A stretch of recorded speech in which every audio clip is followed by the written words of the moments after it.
Chapter 165. Let me introduce myself. I'm the 14th head of the Muramasa family, Muramasa Yoshiko.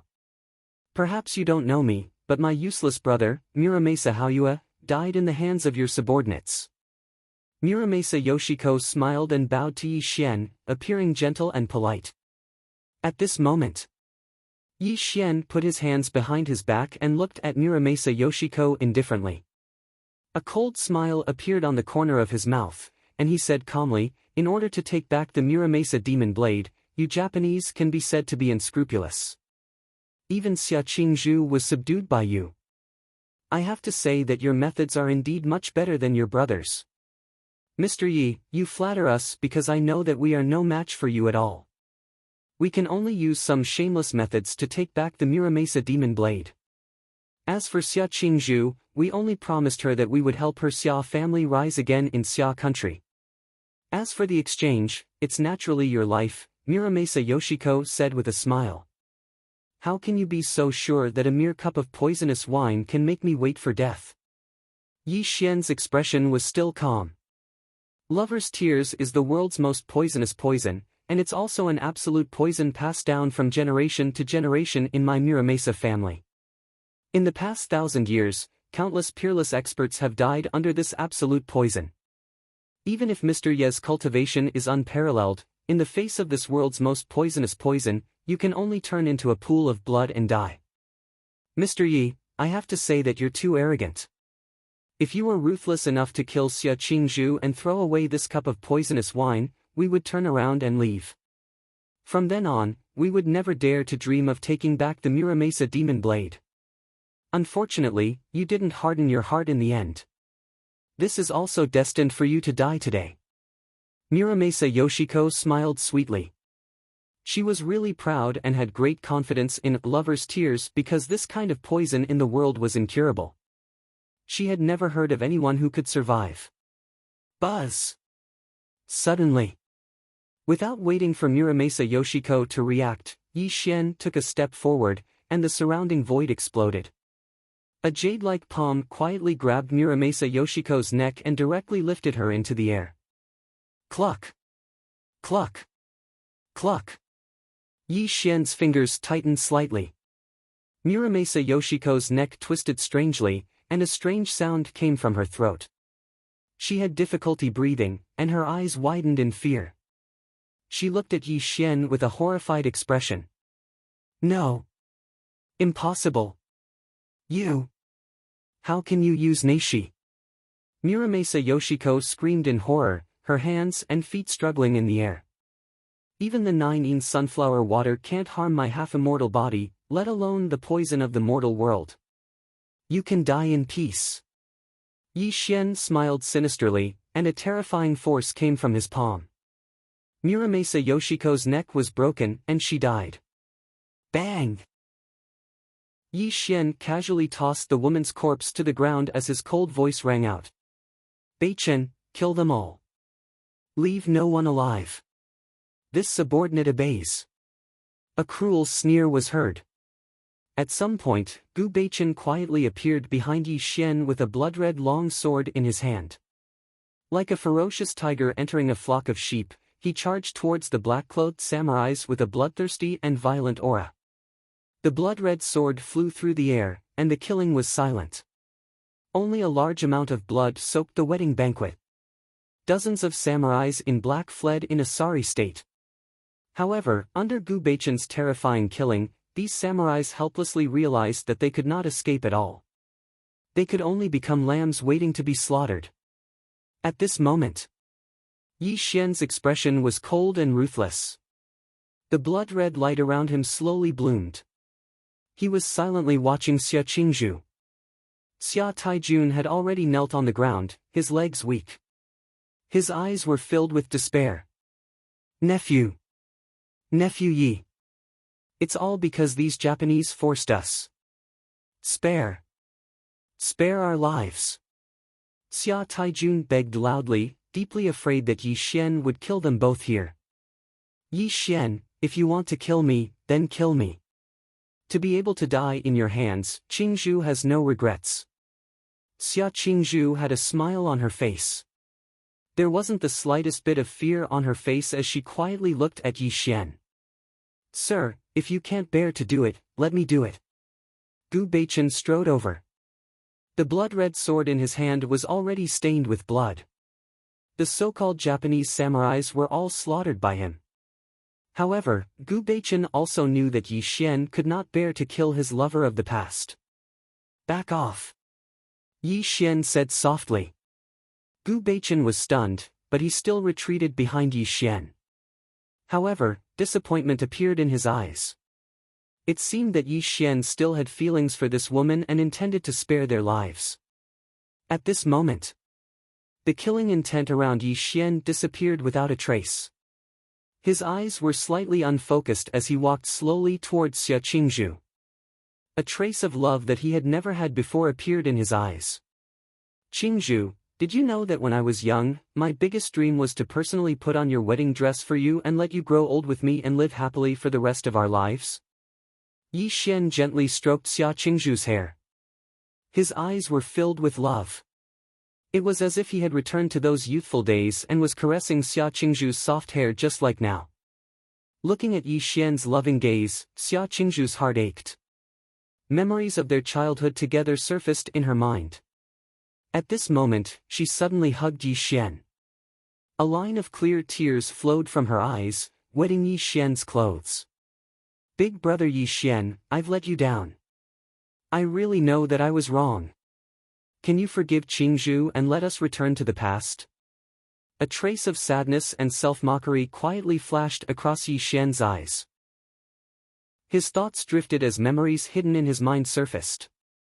That year, a young man and a young woman sat on a haystack in autumn and swore to the heavens.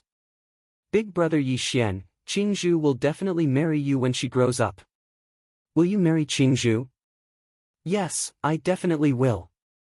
As long as Qingzhu doesn't leave me, I, Yi Xian, swear to the heavens that I will definitely marry you." Childhood sweethearts, innocent childhood sweethearts. A young man and a young woman played and chased each other into the distance. This was a memory that Yi Xian would never forget. His thoughts turned. It was as if he was in front of him. Yi Xian slowly stroked Xia Qingzhu's cheek. Xia Qingzhu's exquisite face seemed to have turned into a young girl of the past. It made his eyes blurry and wet. Crack! Suddenly, the sound of bones breaking could be heard. A jade-like hand was wrapped around Xia Qingzhu's neck. Large amounts of blood flowed from Xia Qingzhu's mouth. Her eyes were unfocused as she stared blankly at the man in front of her. She was unable to speak for a long time. Why? Blood continued to flow from the corners of Xia Qingzhu's mouth, soaking her pure white wedding gown into a beautiful and mournful color. Even at the moment of her death, she could not believe that Yi Xian would be so heartless as to personally end her life. "Xia Qingzhu, do you still remember? That year at Jiangnan Hospital, when I was seriously ill and on the verge of death, you also shed a tear. Then, you resolutely left my side. From that moment on, I knew that this so-called love was only my own wishful thinking. You, Xia Qingzhu, have always placed your own interests above all else." Yi Xian's eyes, which had been filled with love, gradually turned cold. When his eyes opened and closed, they were filled with ruthlessness and mercilessness. "Today, you were able to kill me with poisoned wine in exchange for a chance for the Xia family to rise again because you knew that even if you failed, Yi Xian would not kill you for the sake of our past relationship." Yi Xian's lips curled into a sinister smile as he said this. His voice was cold and harsh as he said, "However, you don't understand me at all. You really don't understand me. I'm no longer the green and tender youth of the past. The so-called bonds of love are nothing but a joke in my eyes. Ever since you left that year, the young girl I loved was already dead. Now, you're just a stranger in my eyes." Crack! Yi Xian broke Xia Qingzhu's neck with a smile, causing her body to gradually turn cold. However, her eyes were wide open as she died, filled with great unwillingness and confusion. Even at the moment of her death, she could not believe that Yi Xian would kill her with his own hands. Bang! Yi Xian threw Xia Qingzhu's body to the ground as if he was throwing away trash. He looked at Xia Qingzhu's body indifferently and said in a calm voice, "Bury my once ignorant love, and bury the last bit of affection between you and me. You can rest in peace. My daughter." Xia Taijun cried out loudly as he watched Xia Qingzhu die tragically at Yi Xian's hands. Gu Beichen stared at the scene in front of him in a daze. His eyes were filled with horror. He had never thought that Yi Xian would be so vicious and merciless. With one thought, there is love in all rivers and mountains. With one thought, there is no love in the world. With one thought, there is no love in the world. Fate comes and goes. Let all of this disappear with the wind. Yi Xian strolled into the distance. His voice was calm and filled with vicissitudes of life. This caused Gu Beichen to quickly regain his senses. He stared blankly at Yi Xian's back and asked in a trembling voice, "Sir? Sir? Xia Taijun. Send the father and daughter to hell together." As Yi Xian's calm voice sounded, his back gradually disappeared from Gu Beichen's sight. Chapter 166. Qingyun Bungalow. In the dark dungeon, the sound of a whip lashing could be heard from time to time. It was accompanied by painful howls, sending chills down one's spine. A Japanese man was tied to a wooden stake. His skin and flesh were lacerated. Gu Beichen was whipping him fiercely, causing him to howl in agony. He was enduring unimaginable pain. Tap, tap, tap. A series of footsteps came from outside the dungeon. With Fatso Huang accompanying him, Yi Xian strolled into the water dungeon. This also made Gu Beichen put away his whip and quickly walked towards Yi Xian. "Sir, we've interrogated him. This person is a member of the Muramasa family." This time, the Muramasa family used Xia Qingzhu and her father to take back the Muramasa demon blade, Gu Beichen said. Mr. Yi. I beg you, please give me a quick death, the Japanese man said weakly. Because of Gu Beichen's vicious whipping, he was already seriously injured and on the verge of death. Listening to Gu Beichen's report, Yi Xian nodded slowly. Actually, there was no need to interrogate him. Yi Xian could guess that the Muramasa family used Xia Qingzhu to deal with him. It could only be to take back the Muramasa demon blade. However, Yi Xian did not understand one thing. Although the Muramasa demon blade was important, it was just a weapon.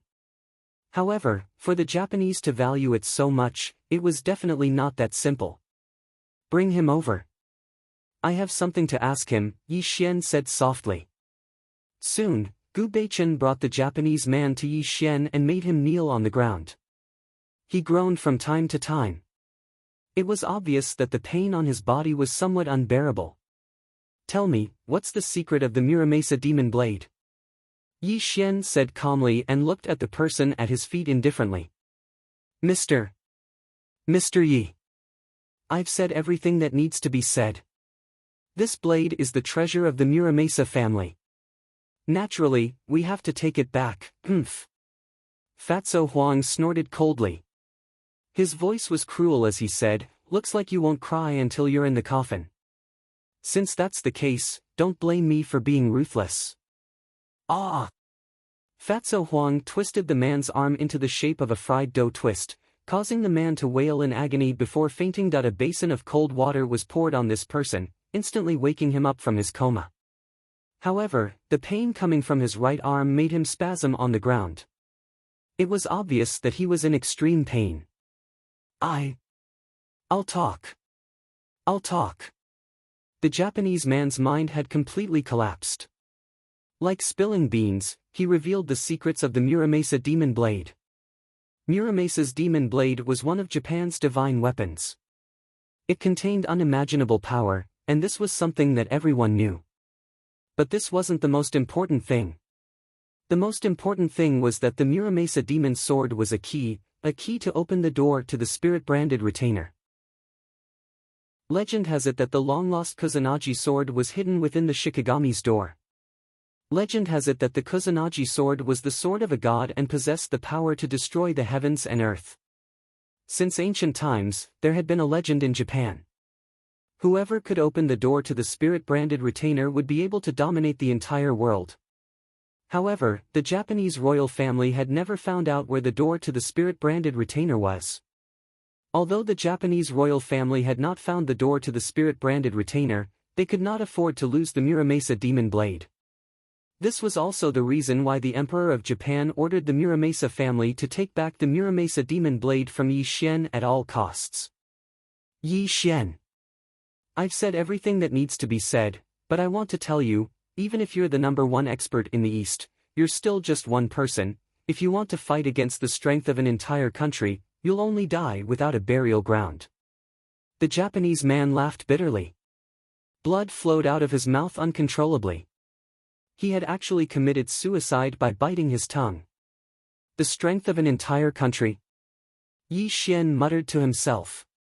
The corners of his mouth curled up into a cruel smile. His voice was unfathomable as he said, "Since you Japanese are courting death, then I'll play a good game with you." Jiangnan Airport. A flight to Japan was docked here. A large number of passengers were boarding the plane. "Sir, are you really going to Japan alone?" Fatso Huang asked with a worried expression. Wu Juexian has brought the members of the Mansion of the Dead to the west. With you guarding Jiangnan City, I can rest assured. With the Muramasa demon blade in my hands, the Japanese will definitely not let this matter rest. I'm a vengeful person. Since the Japanese dared to attack me, they'll have to pay a price. If I keep silent, won't the world think that I, Yi Xian, am easy to bully? Yi Xian smiled coldly and boarded the flight to Japan. However, his appearance had also undergone a great change at this moment. Japan, Emperor Pavilion. The Emperor of Japan's face was ashen. All the jade objects around him had been shattered. A group of courtiers trembled as they endured the Emperor's thunderous fury. "Trash, you're all trash. What should we do? What should we do now?" Not only did we fail to take back the Muramasa demon blade, but dozens of Japanese samurai were also killed. I'm afraid that Yi Xian already knows that this was done by Japan. How can he let this matter rest? The Emperor of Japan roared. If one listened carefully, they would notice that his voice was trembling. "Emperor, please calm down. The most important thing now is whether the secret of the Muramasa demon blade has been found out by Yi Xian. If he knows about this, it won't be a good thing for Japan," a courtier said worriedly. So what if he knows? Even we Japanese can't find the gate of Shikigami. How can he, a mere person from Xia, find the gate of Shikigami? That's right. Even if Yi Xian's cultivation is unparalleled and he's the #1 expert in the East, don't forget that he's just one person. How can he fight against the entire Japan with his bravery? In my opinion, find an opportunity to lure Yi Xian to a place where no one is around and directly launch an intercontinental missile. I don't believe that his body is made of diamond. Could it be that he can remain unharmed under an intercontinental missile? All sorts of discussions were heard, causing the Emperor of Japan's expression to turn extremely gloomy. Enough, you bunch of idiots. If we really use the intercontinental missile, not only will Yi Xian die, but even the cities in Xia will be destroyed. At that time, Xia won't let this matter rest. There will definitely be a war to destroy the country. How can Japan be a match for Xia? Don't you even have this bit of self-awareness? As the Emperor of Japan roared furiously, the courtiers kept quiet out of fear and once again fell into dead silence. Looking at the disappointing courtiers, the Emperor of Japan sighed helplessly and said in a slightly dispirited voice, "Pass down my order. Don't provoke Yi Xian for the time being. Send the Foreign Affairs Minister to Xia. No matter what conditions they raise, as long as Yi Xian can return the Muramasa demon blade, Japan will definitely satisfy them. All of you, leave." As the Emperor of Japan dismissed everyone, he leaned weakly on his golden throne and kept rubbing his temples. Clearly, he was extremely frustrated. However, what the Emperor of Japan didn't know was that Yi Xian was currently heading towards Japan. Chapter 167. The sky was clear and the clouds were thick. A passenger plane headed to Japan flew through the clouds. In the first-class cabin, a young man with an ordinary appearance would not attract any attention if he was thrown into a crowd. However, when this person opened and closed his eyes, there was a flash of light from time to time. It was obvious that he was not as simple as he looked. Changing his appearance was very simple for Yi Xian. Since he was going to Japan, he naturally could not use his original appearance. After all, his battle with Wu Juexian had been broadcasted globally, and his appearance had been exposed to the world. If he really stepped into Japan with his original appearance, he would definitely attract the attention of the world. This was also something that Yi Xian did not want to see. The stewardess came over with a smile and spoke stiffly in the language of the Xia kingdom. She bowed and asked Yi Xian, "Sir, would you like something to drink?" "No need." Yi Xian slowly shook his head, holding an ancient book and reading it attentively. "Sir, this is my private number. If you need a guide when you arrive in Japan, you can call me." The stewardess secretly gave Yi Xian a note, then smiled and left. Looking at the note on the table, Yi Xian did not even look at it and casually threw it to the ground. Obviously, he was not interested in this stewardess at all. In fact, logically speaking, Yi Xian's current appearance was very ordinary. The stewardess of Japan flew all year round and did not have the habit of casually passing notes to people. Moreover, the Japanese had always looked down on the people of the Xia kingdom, so this kind of thing was even more impossible. What really attracted the stewardess was not Yi Xian, but the expensive clothes he was wearing. It was a low-key and luxurious watch, known as the Heart of the Ocean. There were only 5 models in the world, and its value was as high as 80 million. His clothes were personally designed by a Western designer, and the unique craftsmanship was extraordinary. Yi Xian's outfit was all handled by Zhuo Junting. Just Yi Xian's outfit alone was worth more than 100 million. The Japanese flight attendant had seen many high officials and nobles, so she could see the value of Yi Xian's outfit at a glance. That was why the scene just now happened. "This big brother, this is a genuine Japanese beauty. Aren't you interested in her at all?" In the first-class cabin, a short and fat young man happened to see this scene and asked Yi Xian in surprise. "If you want it, I'll give it to you." Yi Xian put down the ancient book and smiled. Really?" The pudgy young man's eyes lit up. He got up and walked over to Yi Xian. Then, he quickly picked up the note on the ground. A hint of excitement appeared in his eyes. "I'm Sun Xiaofu. I'm running a small business in Japan. May I know your name?" Sun Xiaofu asked. "Lu Jia, Lu as in water and land, Jia as in disaster. I heard that it's the season of cherry blossoms in Japan, so I naturally have to go and take a look." Yi Xian smiled. Hearing Yi Xian's words, Sun Xiaofu was stunned. He had never heard of such a strange name. However, he had been in the business world for many years, so he naturally did not show any surprise. "Big brother, let me tell you, the best thing about Japan is not the cherry blossoms. It's the Japanese women who are as gentle as water. Their figures. On the bed." Sun Xiaofu started talking non-stop. The smile on his face was extremely lewd. Clearly, Sun Xiaofu knew the taste of Japanese women. Yi Xian kept a smile on his face as he listened to Sun Xiaofu quietly. It was as if they were two old friends who had not seen each other for many years. It was impossible to tell that they were meeting for the first time. If it were any other time, Yi Xian would naturally not pay attention to Sun Xiaofu. However, he heard something from this person's words. Sun Xiaofu had been traveling all over Japan for many years. It could be said that he knew Japan very well. Wasn't he the best guide for him? "Big brother, wait for me here. When we arrive in Japan, I'll treat you to a meal." The Japanese flight attendant who handed Yi Xian the note just now passed by the two of them and smiled charmingly at Yi Xian. This also made Sun Xiaofu's eyes turn. He smiled at Yi Xian obsequiously and got up to follow the Japanese flight attendant.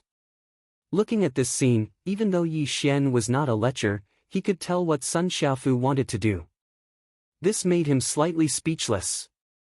He picked up the ancient book on the table again and read it. Half an hour later, Sun Xiaofu returned. His forehead was covered in sweat, but there was a look of satisfaction on his face. As for the Japanese air stewardess, her hair was messy as she walked out of the washroom. It was clear what had happened. "Big brother, it's all thanks to you this time that I could taste such a top-notch product." Sun Xiaofu smiled lecherously as if he was still immersed in the joy just now. "This is your ability. It has nothing to do with me." Yi Xian smiled lightly. "Big brother, if this Japanese flight attendant didn't think that you and I were friends, I wouldn't have been able to get close to her. You've helped me a lot." Sun Xiaofu smiled lecherously. "Aren't we friends?" Yi Xian smiled, which made Sun Xiaofu stunned. Then, he quickly smiled obsequiously and said, "Yes, yes, yes. Of course we are friends." Japan's airport. Yi Xian's flight landed safely. Yi Xian followed the crowd and got off the plane. Sun Xiaofu accompanied him the whole time. Obviously, he had become very familiar with Yi Xian along the way. "Big brother, it's your first time in Japan. Let me welcome you today. Then, I'll take you around tomorrow." Outside the airport, a black car stopped beside Sun Xiaofu. It was obviously his private car in Japan. Yi Xian was alone and no one came to pick him up. This made Sun Xiaofu invite Yi Xian to get in the car. Creak. Suddenly, more than 10 world-class cars drove over from afar and stopped in front of Yi Xian in a few breaths. The car doors opened and more than 10 men in black got out. One of the middle-aged men quickly came to Yi Xian and bowed, "Mr. Liu, welcome to Japan. Director Zhua has already arranged your accommodation." Yi Xian nodded slowly and turned to look at Sun Xiaofu. He smiled and said, "Little brother, it's my first time in Japan and I still lack a guide. I wonder if you're willing to be my guide?" At this moment, Sun Xiaofu looked at the dozens of luxury cars in front of Yi Xian and his expression changed slightly. Although he had some assets in Japan, he knew that to send so many luxury cars to pick up Yi Xian, it was obvious that Yi Xian's identity was not ordinary. This also made Sun Xiaofu know that he was in luck. Without any objections, Sun Xiaofu agreed readily. Under Yi Xian's invitation, the two of them left Japan's airport in the same car. However, what Sun Xiaofu did not know was that Yi Xian might be his benefactor, but he was also an extremely terrifying demon who would bring unimaginable chaos to Japan. Chapter 168. At Sakura Corporation. This was a multinational corporation, which was also the company controlled by Zhuo Junting. In Japan, it was just a very ordinary business group. It could also be considered a stronghold that Zhuo Junting had built in Japan. Flowing Water Villa. It was a very poetic name. There was a small stream, and there were also green bamboos planted in it. A wind chime was hung on the door, and from time to time, there would be pleasant chimes. The house was like an ancient style. In the capital of Japan, it was indeed a rare high-end residence. In the courtyard, Sun Xiaofu's face was flushed, and he asked Yi Xian in a trembling voice, "Big brother, who exactly are you? How do you own such a property in Japan? Who I am is not important. What's important is whether you want to be above others." Yi Xian's eyes were deep, and his voice was as seductive as a demon's. "Above others?"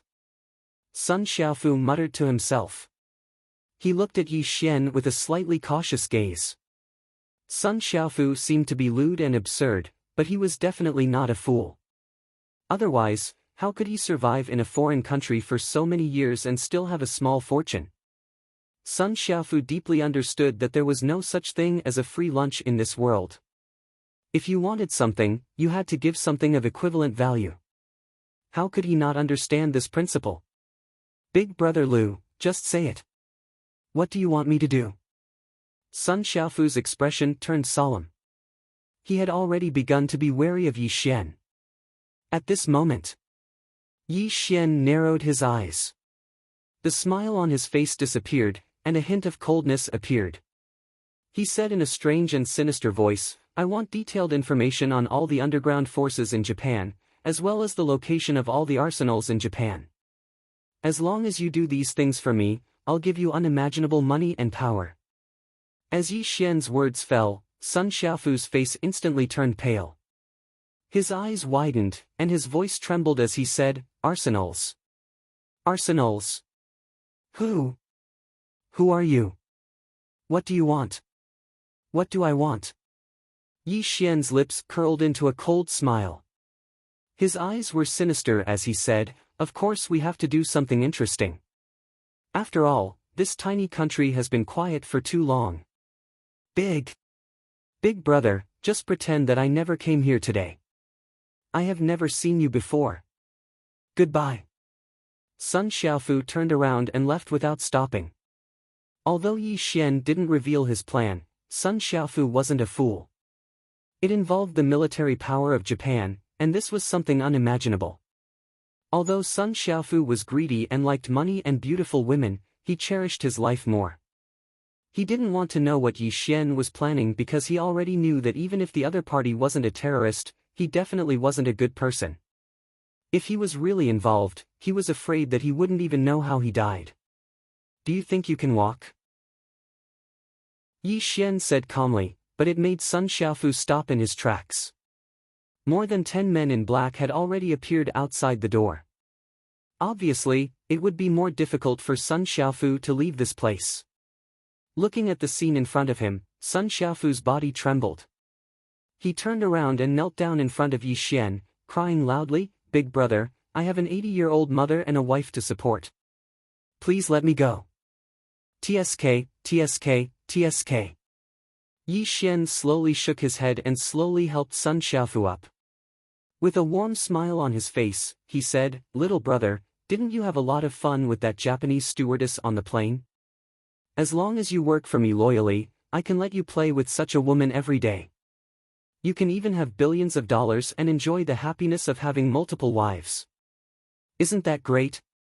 "No. No. Big brother. I beg you to let me go." Sun Xiaofu's tears flowed down. If he had known that this would be the result, he wouldn't have hit on Yi Xian on the plane even if he was beaten to death. He hated that Japanese stewardess even more. Looking at Sun Xiaofu's tear-stained face, Yi Xian slowly shook his head. A look of pity appeared on his face. He sighed and said, "Since little brother has no intention of helping me, then don't blame me for being heartless." When Yi Xian said this, the warm smile on his face disappeared and his expression became vicious. He said in a cold voice, "Men, take him away. Chop him up and feed him to the dogs." "Yes." More than 10 men in black quickly entered. Without any nonsense, they pulled Sun Xiaofu out like a dead dog. This made the man's face turn pale. He shouted at Yi Xian, "Big brother, spare me, spare me. I promise you, I promise you. Let him go." A slight smile appeared on the corner of Yi Xian's mouth, causing the dozen or so black-clothed men to quickly retreat. Sun Xiaofu, on the other hand, was so scared that his legs went limp. He directly collapsed to the ground and didn't recover for a full 10 breaths of time. Yi Xian walked to Sun Xiaofu and patted his shoulder affectionately, "Little brother, as long as you work for me loyally, I won't mistreat you." "Men, take him down to enjoy the passion of the Japanese beauties," Yi Xian said softly and asked a man in black to help Sun Xiaofu out of the courtyard. It was also at this moment that a middle-aged butler quietly appeared behind Yi Xian. He said with a slightly puzzled expression, "Mr. Yi, this kind of third-rate person is not important at all. No matter what plan you have, we will definitely complete it for you. What's your name?" Yi Xian asked calmly. "I'm Ming Yi, an outer member of the underworld. I'm responsible for gathering information in Japan." The middle-aged butler bowed to Yi Xian. Gathering information?" Yi Xian snorted coldly and said in a cold voice, "If you're really so useful, why didn't you find out that Muramasa Yoshiko went to Jiangnan? Why did you let me personally step into Japan? Bang! As Yi Xian's words entered his ears, Ying Yi was instantly drenched in cold sweat. He knelt in front of Yi Xian, his body trembling uncontrollably as he said, Please, please punish me, Netherlord.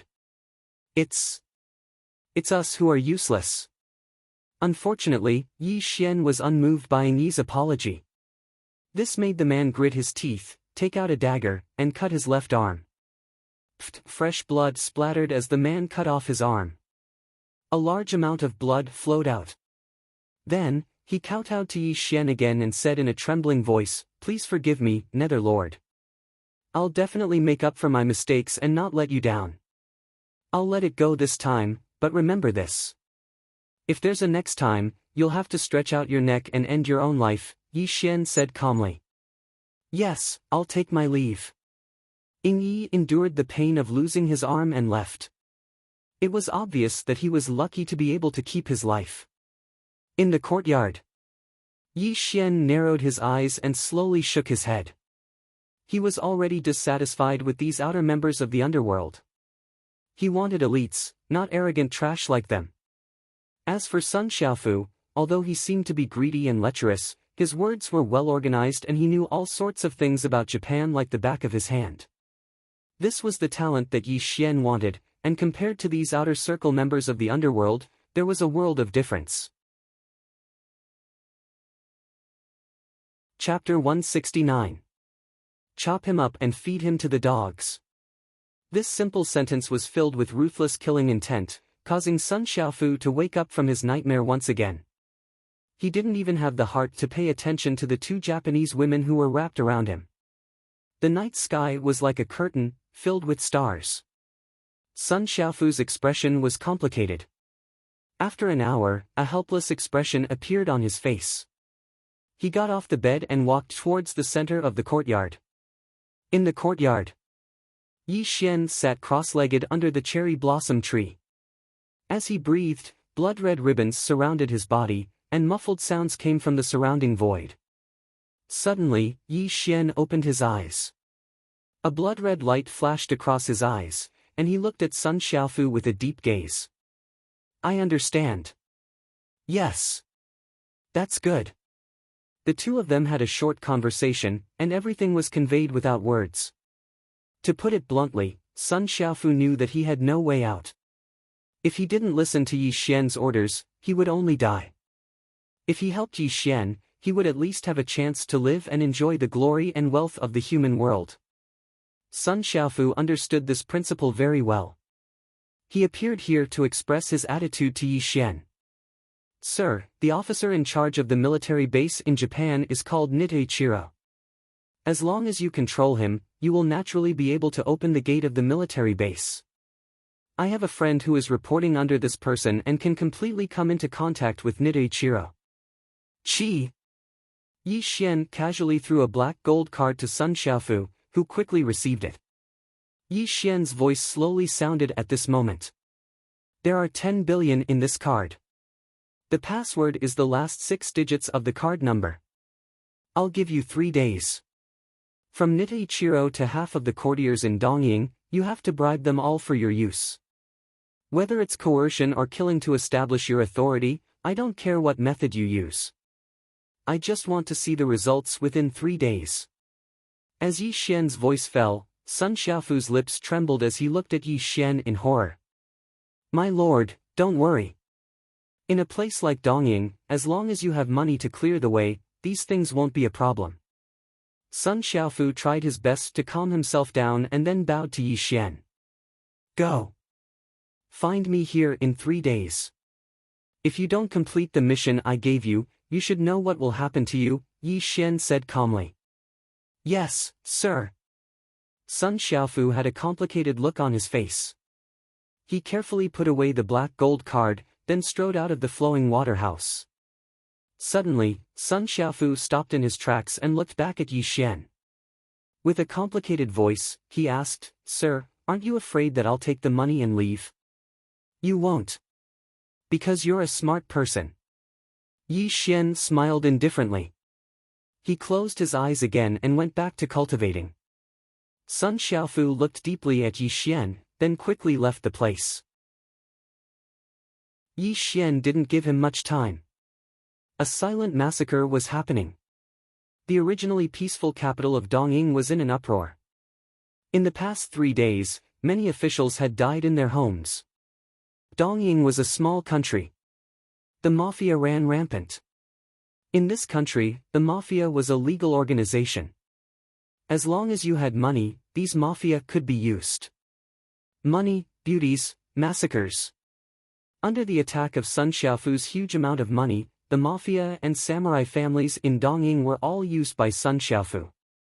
This caused the capital of Dongying to become chaotic. Sun Xiaofu's actions naturally attracted the attention of the royal family of Dongying. They even started to investigate Sun Xiaofu. However, what the royal family of Dongying didn't know was that in just 3 days, half of the officials in Dongying had been bribed by him. They even helped him suppress the news of the massacre. As for those officials who would rather die than submit, they were all assassinated in their homes.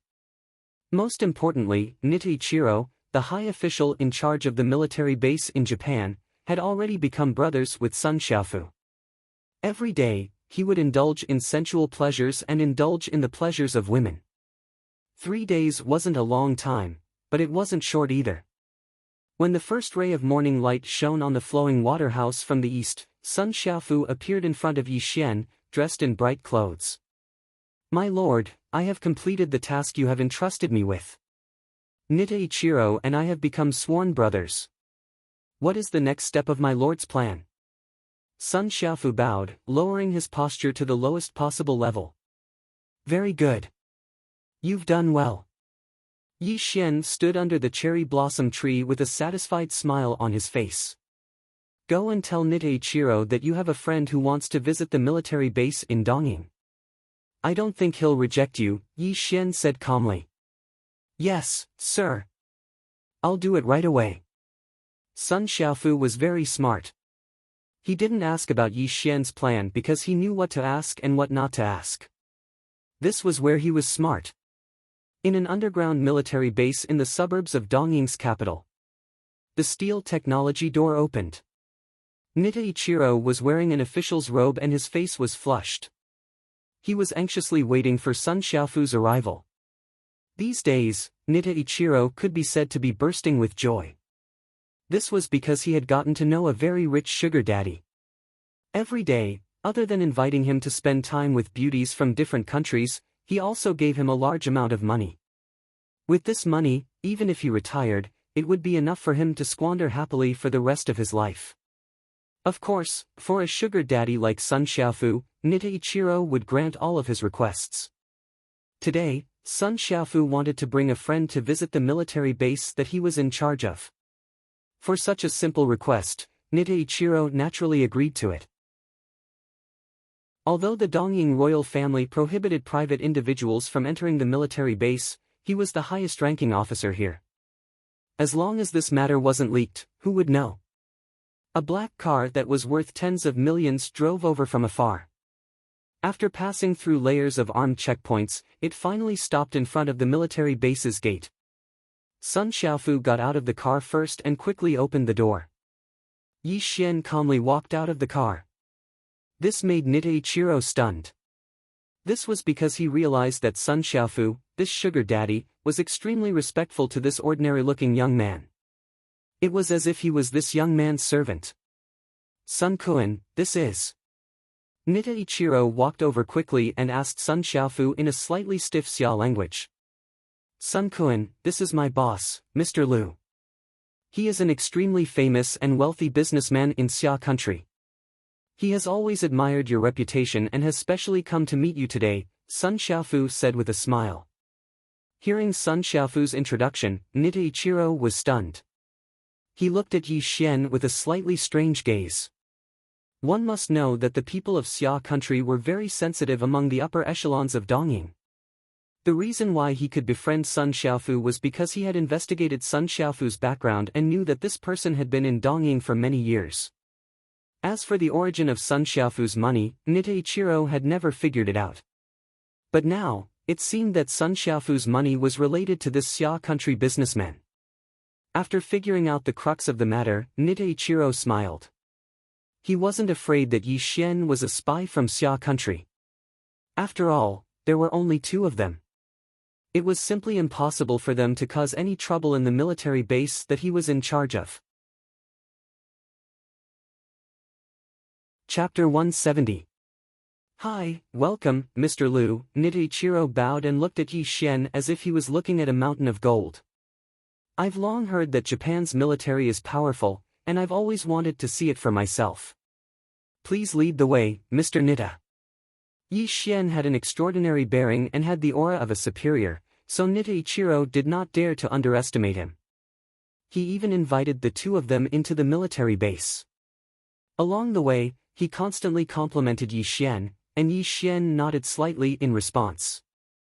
Japan's military base. It was heavily guarded, and there were layers upon layers of checkpoints. Here, one could see the most advanced equipment, all kinds of colorful technological weapons, and researchers in white coats. There were also fully armed Japanese soldiers who walked past them from time to time. A steel technology gate came into view in front of Yi Xian. After Nitteichiro entered the password, the steel gate rumbled open.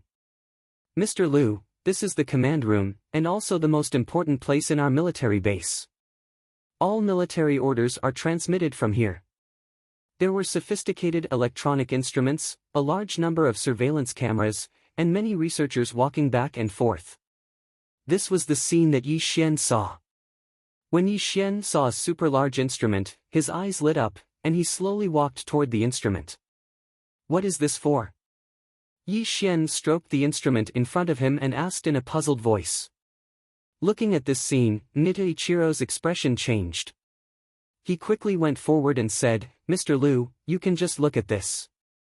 Please don't touch it. Oh? This is our country's air defense combat system.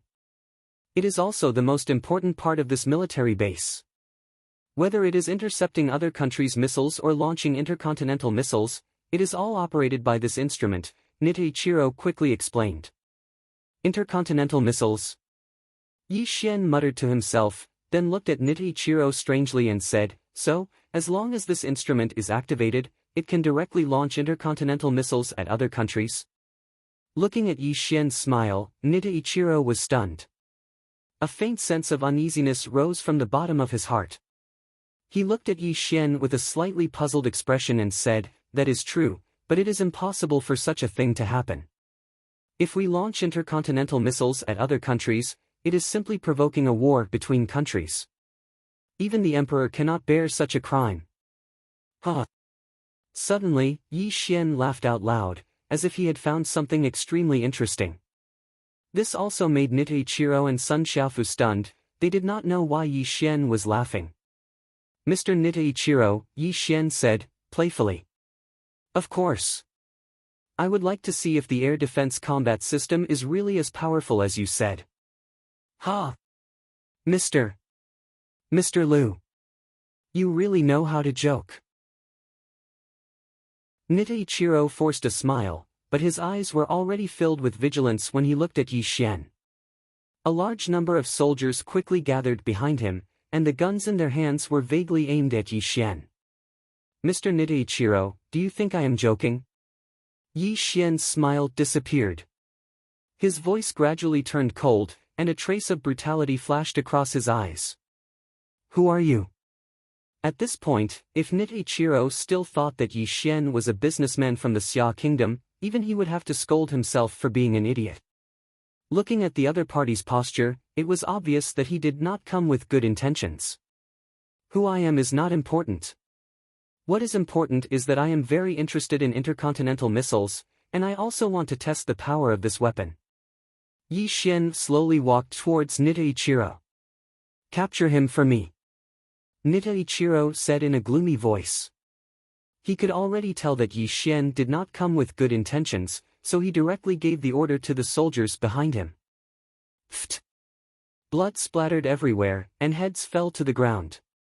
Without waiting for the soldiers to step forward, Yi Xian used his fingers as a sword and directly beheaded all of them on the ground.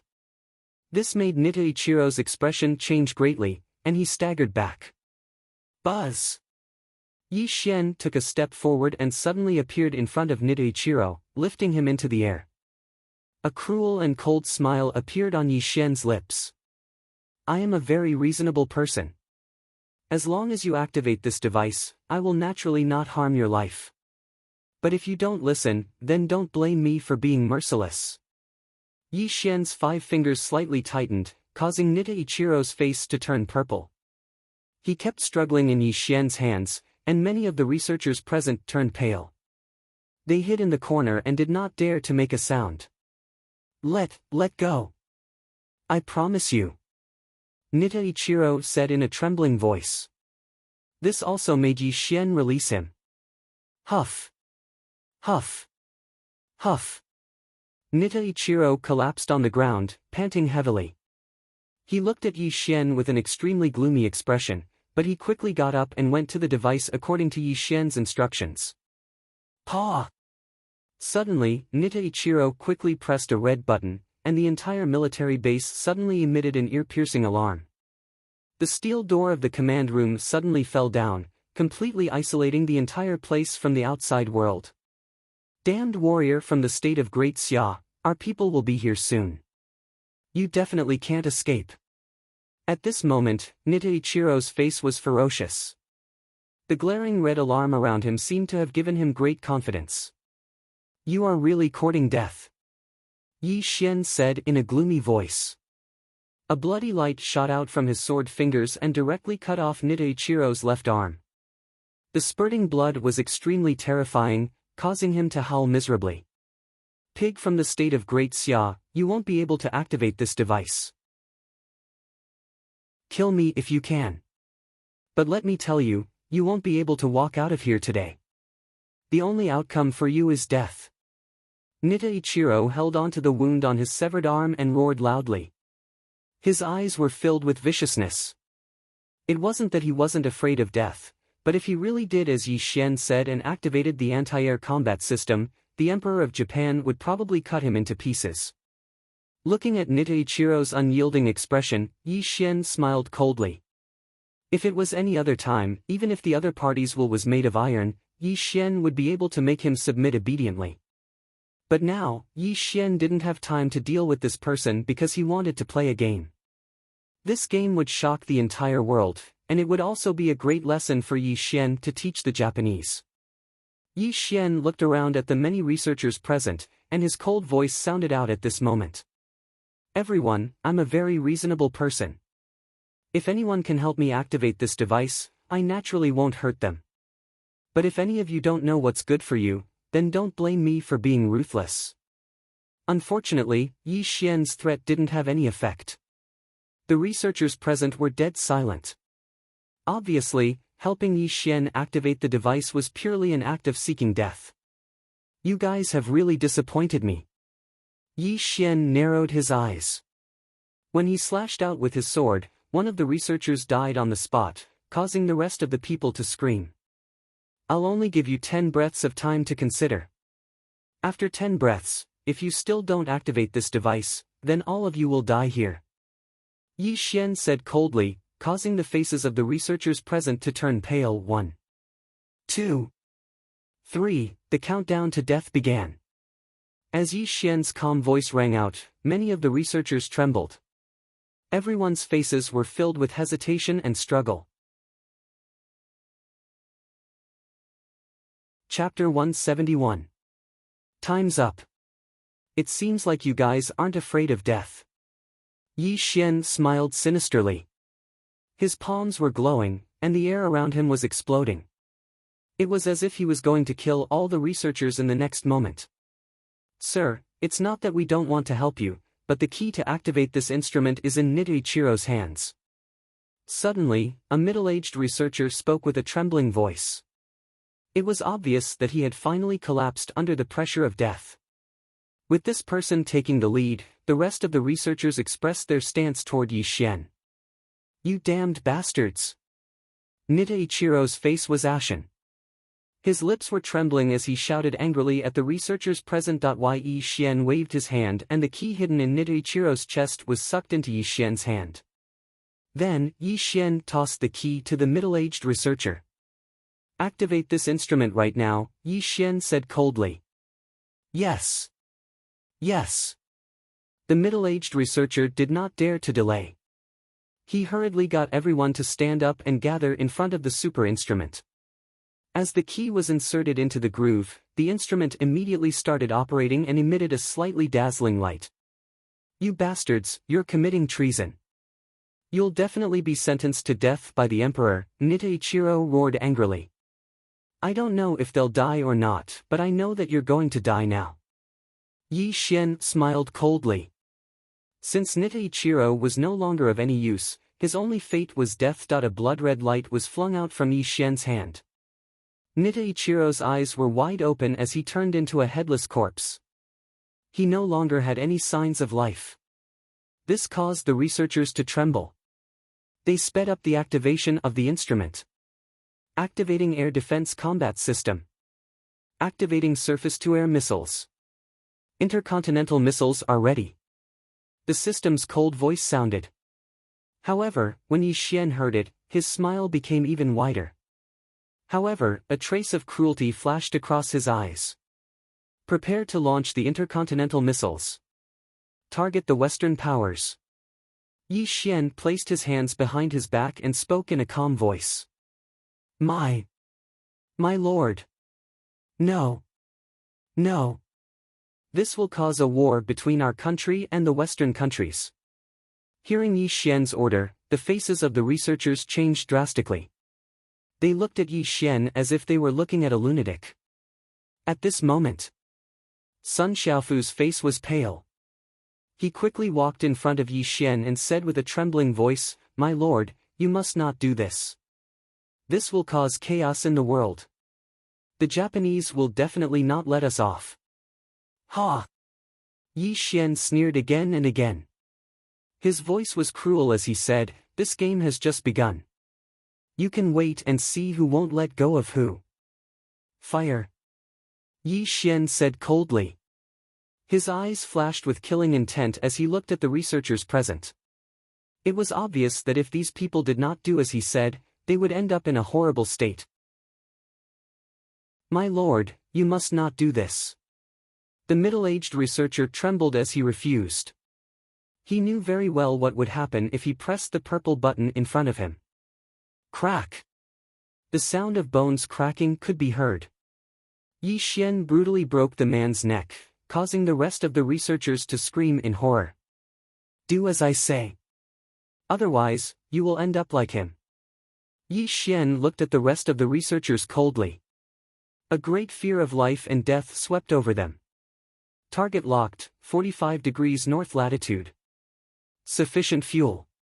The intercontinental missiles are ready and ready to launch. Fire! Paw! Yi Xian's face was ferocious.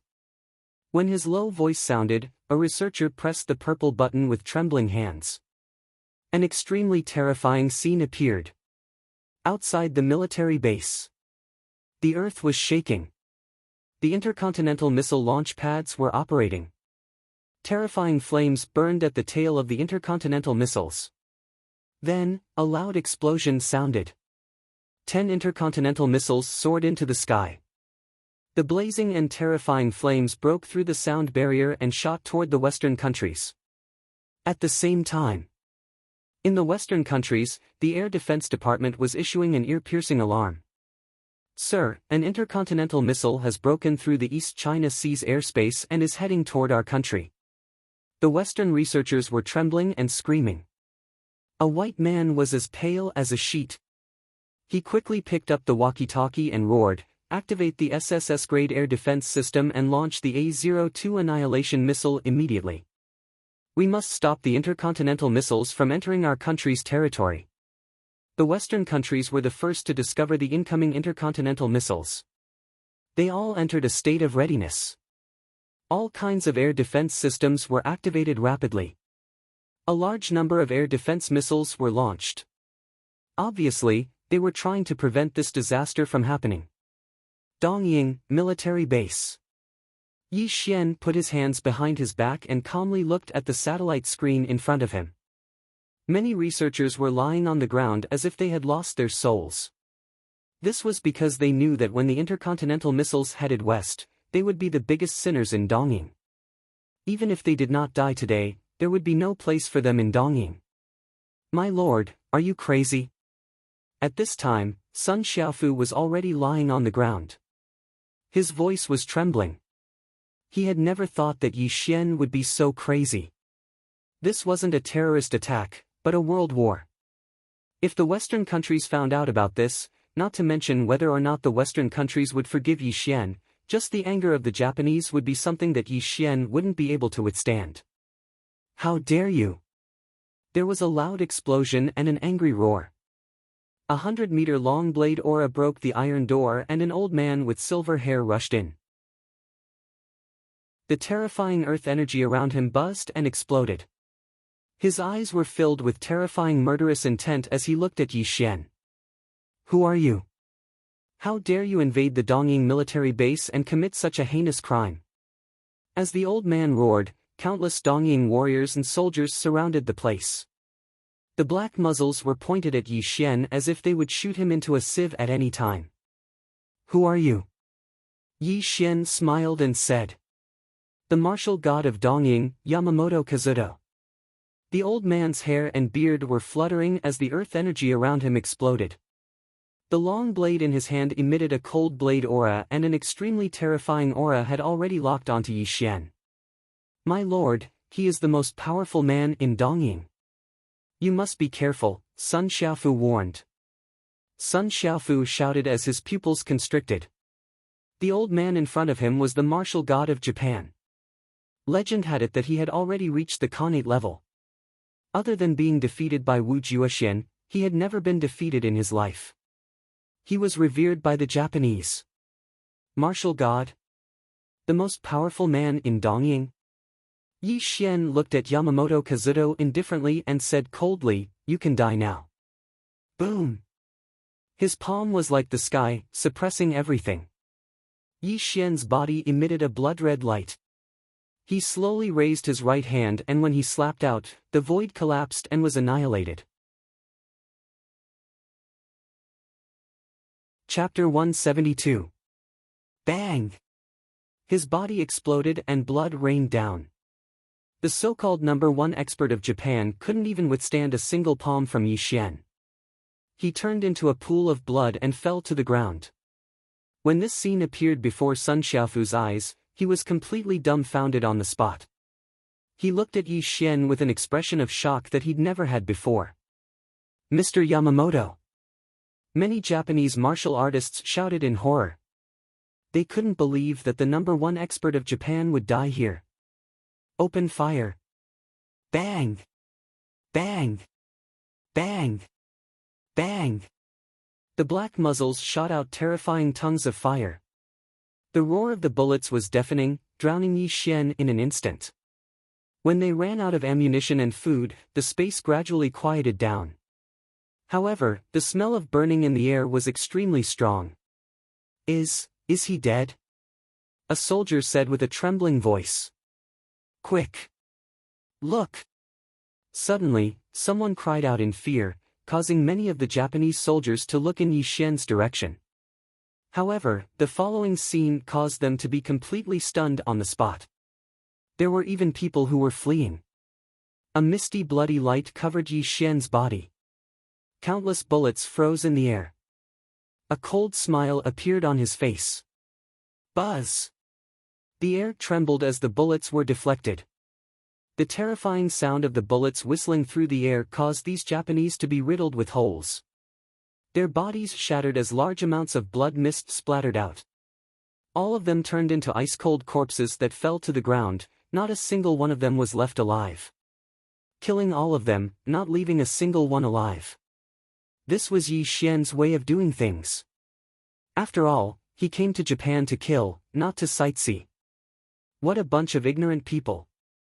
Yi Xian slowly shook his head and walked out. Sun Xiaofu's face was flushed red. He quickly chased after Yi Xian and asked in a trembling voice, "Sir, where are we going?" "Japan's Emperor's Pavilion." As Yi Xian's voice fell, Sun Xiaofu was stunned. Hesitation appeared in his eyes, but he still gritted his teeth and followed closely behind Yi Xian. The two of them disappeared from the military base. Japan, Emperor Pavilion. The Japanese emperor's face was purple and he was roaring at the officials. "You bunch of trash! How dare you let people sneak into our military base and launch intercontinental missiles toward the west? Do you know what the consequences will be? Your Majesty, please calm down. Mr. Yamamoto has already gone to capture this person. He will definitely capture this murderer.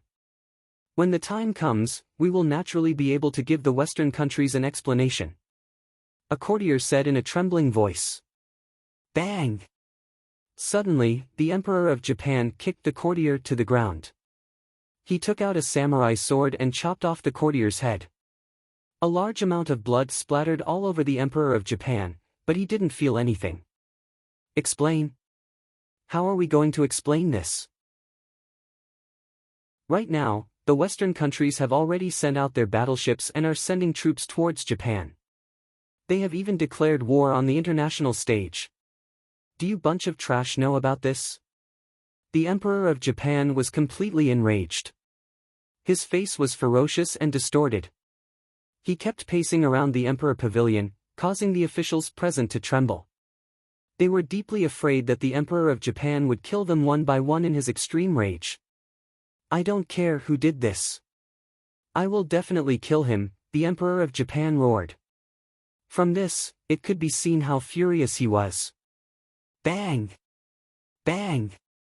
Bang! Suddenly, just as the officials were trembling and the Emperor of Japan was bellowing furiously, a large number of agonizing cries rang out from outside the Emperor's pavilion, accompanied by deafening battle cries. What happened outside? The Emperor of Japan's expression changed and an extremely bad feeling rose in his heart. Buzz! Blood light covered the sky and a vicious aura filled the air. The shouts outside completely stopped. The entire Emperor Pavilion seemed to have fallen into hell, giving off a deathly silence. A slender figure was strolling into the heavenly Emperor Pavilion. As this person appeared, the temperature of the entire heavenly Emperor Pavilion instantly dropped to freezing point. An extremely terrifying pressure pressed down on the minds of the Emperor of Japan and the others like a huge mountain. Yi Xian was dressed in black. His black hair was draped behind his head. He held the Muramasa demon blade in his hand and was slowly walking towards the Emperor of Japan. The corners of his mouth were curled up into a smile, but it made people feel extremely terrified when they looked at him. Dong! Dong! Dong! It was as if the song of the dead was playing, as if the war drums were beating. With every step Yi Xian took, the Emperor of Japan subconsciously retreated. He looked at Yi Xian with a hint of fear in his eyes. How dare you? Who are you? How dare you barge into the Emperor Pavilion? When the Emperor of Japan could no longer retreat, he suddenly came to his senses. He questioned Yi Xian with a face full of shame and anger. Paw! A resounding slap sounded out. The Emperor of Japan didn't even see how Yi Xian attacked. His entire body was sent flying, and the crown on his head fell to the ground. A bright red palm print clearly appeared on his face. Such a scene caused the officials present to fall silent. The Emperor of Japan also seemed to have been beaten silly. He covered his face in a daze and didn't come back to his senses for a long time. At this moment, Yi Xian arrived in front of the Emperor's throne. Under the stunned gazes of the officials and the Emperor of Japan, Yi Xian slowly sat down. It was also at this moment that Yi Xian's body emitted a misty light. As the light gradually dissipated, his original appearance appeared before the eyes of the Emperor of Japan and the others. Yi Xian. When the Emperor of Japan saw Yi Xian's appearance clearly, he cried out in shock. He had never expected that the enemy he had been wary of would appear before him. Moreover, he was sitting on his throne and looking down on him. He He's holding the Muramasa demon blade. An official said with a trembling voice, causing the officials to burst into an uproar. That's right, that's right. It must be the military base that you sneaked into and fired the intercontinental missile toward the west. The Emperor of Japan wasn't stupid. However, he instantly understood what had happened. This made his face turn red as he roared at Yi Xian. Yi Xian, how dare you do such a crazy thing? Aren't you afraid of incurring the wrath of the Western countries? The Emperor of Japan reprimanded loudly. Ha! Yi Xian smiled. He really smiled. However, his smile was extremely sinister. He looked at the Emperor of Japan as if he was looking at an idiot. I don't know if I should call you stupid or ignorant. Even if you tell the Western countries that this was done by me, Yi Xian, do you think they will believe you? Yi Xian said contemptuously. The Emperor of Japan gritted his teeth. Just as Yi Xian said, the intercontinental missile was fired from Japan. This was an irrefutable fact. Even if he tried his best to clarify to the Western countries, how could they believe him? At this moment, the Western countries had already declared war. A large number of aircraft carriers and battleships were heading toward Japan. A war between countries was unavoidable. You damned bastard! The Emperor of Japan roared with hatred. If looks could kill, he would have cut Yi Xian into pieces. Even that wouldn't be enough to ease the hatred in his heart. Chapter 173. Death wasn't scary. What was scary was living a life worse than death. If Yi Xian wanted to kill the Emperor of Japan, he would have died thousands of times. However, Yi Xian didn't want to do that because he wanted to let all the Japanese know the consequences of offending him. Yi Xian. The Muramasa demon blade is said to be your country's protective divine weapon. Today, I'm here to return it. I hope that your majesty will keep it well. Crack! A crisp sound of metal was heard. The Muramasa demon blade, which was invincible in the eyes of the Japanese, was broken into two by Yi Xian and casually thrown in front of the Emperor of Japan. The Emperor of Japan's face turned ashen as he looked at Yi Xian with extreme hatred. Good, good, good. Mr. Yi is indeed capable. I will remember today's kindness. I just hope that Mr. Yi won't regret it. The Emperor of Japan suddenly laughed. He laughed very happily and even bowed to Yi Xian. In my dictionary, the word regret doesn't exist. When the Western countries attack Japan, I want to see if you can still laugh. Yi Xian smiled slightly and stood up to walk out of the Emperor Pavilion. Protect His Majesty. Suddenly, a large number of Japanese warriors charged into the Sky Emperor Pavilion, and countless soldiers surrounded the Sky Emperor Pavilion. However, everyone looked at Yi Xian with a trace of fear in their eyes. Obviously, Yi Xian's title as the #1 expert in the East wasn't just for show. It was a symbol of extreme strength and had a great deterrent effect on these people. A bunch of trash. Can you stop, Mr. Yi? Why aren't you all backing down? The Emperor of Japan suppressed his monstrous anger as he looked at the numerous Japanese martial artists with malicious eyes. This caused them to feel ashamed, but they still made way for Yi Xian to walk towards the outside world. Your Majesty, are we just going to let this matter go? A courtier said unwillingly. Ha! Looking at Yi Xian's back view, the Emperor of Japan smiled bitterly and said in a malicious voice, there's an old saying in Xia country that goes, when an ordinary man is angry, blood splatters 5 steps away. Within 10 steps, everyone is an enemy of a country. Even if I have the power of a country, I'm just an ant in front of him. If he wanted to kill me just now, which one of you could stop him? As the Emperor of Japan's voice fell, the courtiers present fell silent. Their faces were extremely pale because this was the truth. Your Majesty, Yi Xian.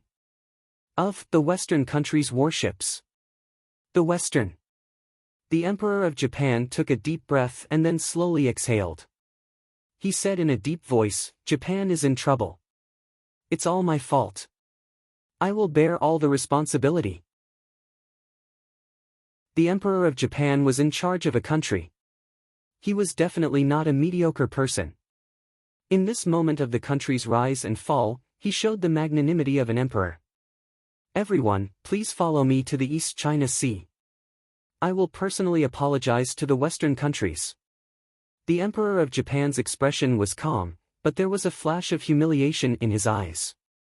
He only wanted Japan to survive this. No matter what price he had to pay, he would not hesitate. In the outside world, the people of Japan were in a state of panic. All the major television stations were constantly broadcasting emergency news. When the Japanese found out the truth, they cursed the Emperor of Japan for being incompetent. Most of the Japanese were in a state of panic because of the declaration of war by the Western countries. They were afraid that once the war started, Japan would be attacked by the flames of war. Above the sky, in the void, Yi Xian sat cross-legged in the sky, calmly looking down at the East China Sea. He was looking into the distance. Countless Western battleships were rushing over. The missiles on the battleships were already set up. It was as if they would turn the small country in front of them into dust at any moment. A slight smile appeared on Yi Xian's face. This was what he wanted to see. Although Yi Xian had the ability to destroy Japan, he did not want to become the enemy of the entire world. Using the Western countries to destroy Japan was the best outcome. Above the East China Sea, the Western battleships were heading towards Japan's port. The Japanese battleships were also preparing for war. A huge battle was about to erupt in the East China Sea. Surface-to-air missiles are ready. Ready to fire. I-01 annihilation missiles are in position. Ready to fire. An ear-piercing alarm rang out in Japan's port. A large number of Japanese battleships entered battle mode. A Japanese general stood on a battleship, cold sweat rolling down his forehead. He was ready to give the order to fire at the Western battleships. General, His Majesty has ordered us to raise the white flag and surrender to the Western countries. A soldier quickly walked over and read out the Emperor's order. What? The Japanese general's expression changed. He simply could not believe his ears. Only when the soldier repeated the Emperor's order did the general come back to his senses. He could only helplessly follow the Emperor's orders. Woo woo woo. The horns of the battleships sounded out. This was the signal of surrender. A large number of white flags were raised on the Japanese battleships, and the Western countries' battleships quickly headed towards Japan's port. In front of Japan's port, the Emperor of Japan held the letter of credence and knelt on the ground in humiliation. When the Western battleships stopped in front of the port, countless white soldiers surrounded the port. Numerous Western generals stepped onto the port and walked towards the Emperor of Japan. High in the sky, Yi Xian frowned as he looked at this scene. A dark light flashed in his eyes. This was different from what he had expected. The war had not started at all, and this was not the result he wanted. At the same time, Japan used a global broadcast to announce that they had surrendered. They also expressed their sincerest apologies to the Western countries. In this announcement, the Emperor of Japan knelt and kowtowed, expressing that he was willing to give up land and pay compensation to make up for the losses he had caused to the Western countries. In this announcement, the Emperor of Japan repeatedly emphasized that the intercontinental missile attack was not done by the Japanese. Instead, it was done by the #1 expert of the East, Yi Xian, who had snuck into the Japanese military base and committed such a heinous crime. It was also at that moment that the Xia Ministry of Foreign Affairs strongly condemned the Emperor of Japan's words. In the end, the Emperor of Japan once again kowtowed and apologized. He also signed a large number of unfair treaties with the Western countries' ambassadors. Giving up land, paying huge amounts of compensation, and allowing the Western countries' troops to be stationed on Japan's territory. The originally powerful Japan's economy had regressed by 20 years, and it had taken an unimaginable blow. Chapter 174. However, Yi Xian's name caused the Western countries to be wary. After all, the Westerners weren't stupid. Japan had always been on good terms with the Western countries. How would they dare to use intercontinental missiles? However, Japan didn't have any strong evidence to prove that Yi Xian was the one who did it. Moreover, Japan had already ceded their land and paid compensation. This matter was temporarily suppressed by the Western countries. Japan, Emperor Pavilion. The Emperor of Japan, Miyamoto Takeda, was holding 2 broken pieces of the Muramasa demon blade in his hand. He sat on the ground in a daze. He didn't even feel the blade cutting into his palm. The Emperor of Japan knelt down and apologized in a global broadcast. He even signed a series of unequal treaties in humiliation. This was something that had never happened in the history of Japan. I, Miyamoto Takeda, am a sinner of Japan. But if I don't surrender, how can Japan be a match for the Western countries? The Emperor of Japan murmured with a bitter smile. Tears of humiliation flowed out of his eyes, wetting his clothes. Do you want to take revenge? Do you want to kill Yi Xian? Suddenly, a deep and gloomy voice rang out, causing the Emperor of Japan to be stunned. Then, he roared, Who? Who is speaking? Get the hell out here. Buzz! The 2 broken pieces of the Muramasa demon blade were emitting a dark light. A black shadow floated out of the broken blade, causing the entire Emperor Pavilion to fall into an eerie and terrifying environment.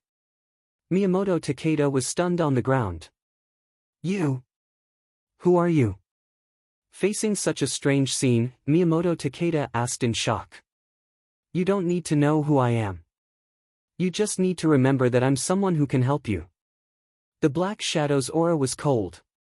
Even his voice was emotionless. How can you help me?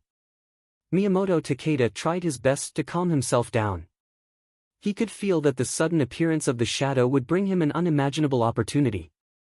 Open the door of the spirit-branded retainer and take back the Kusanagi sword. You will obtain the power to destroy the world.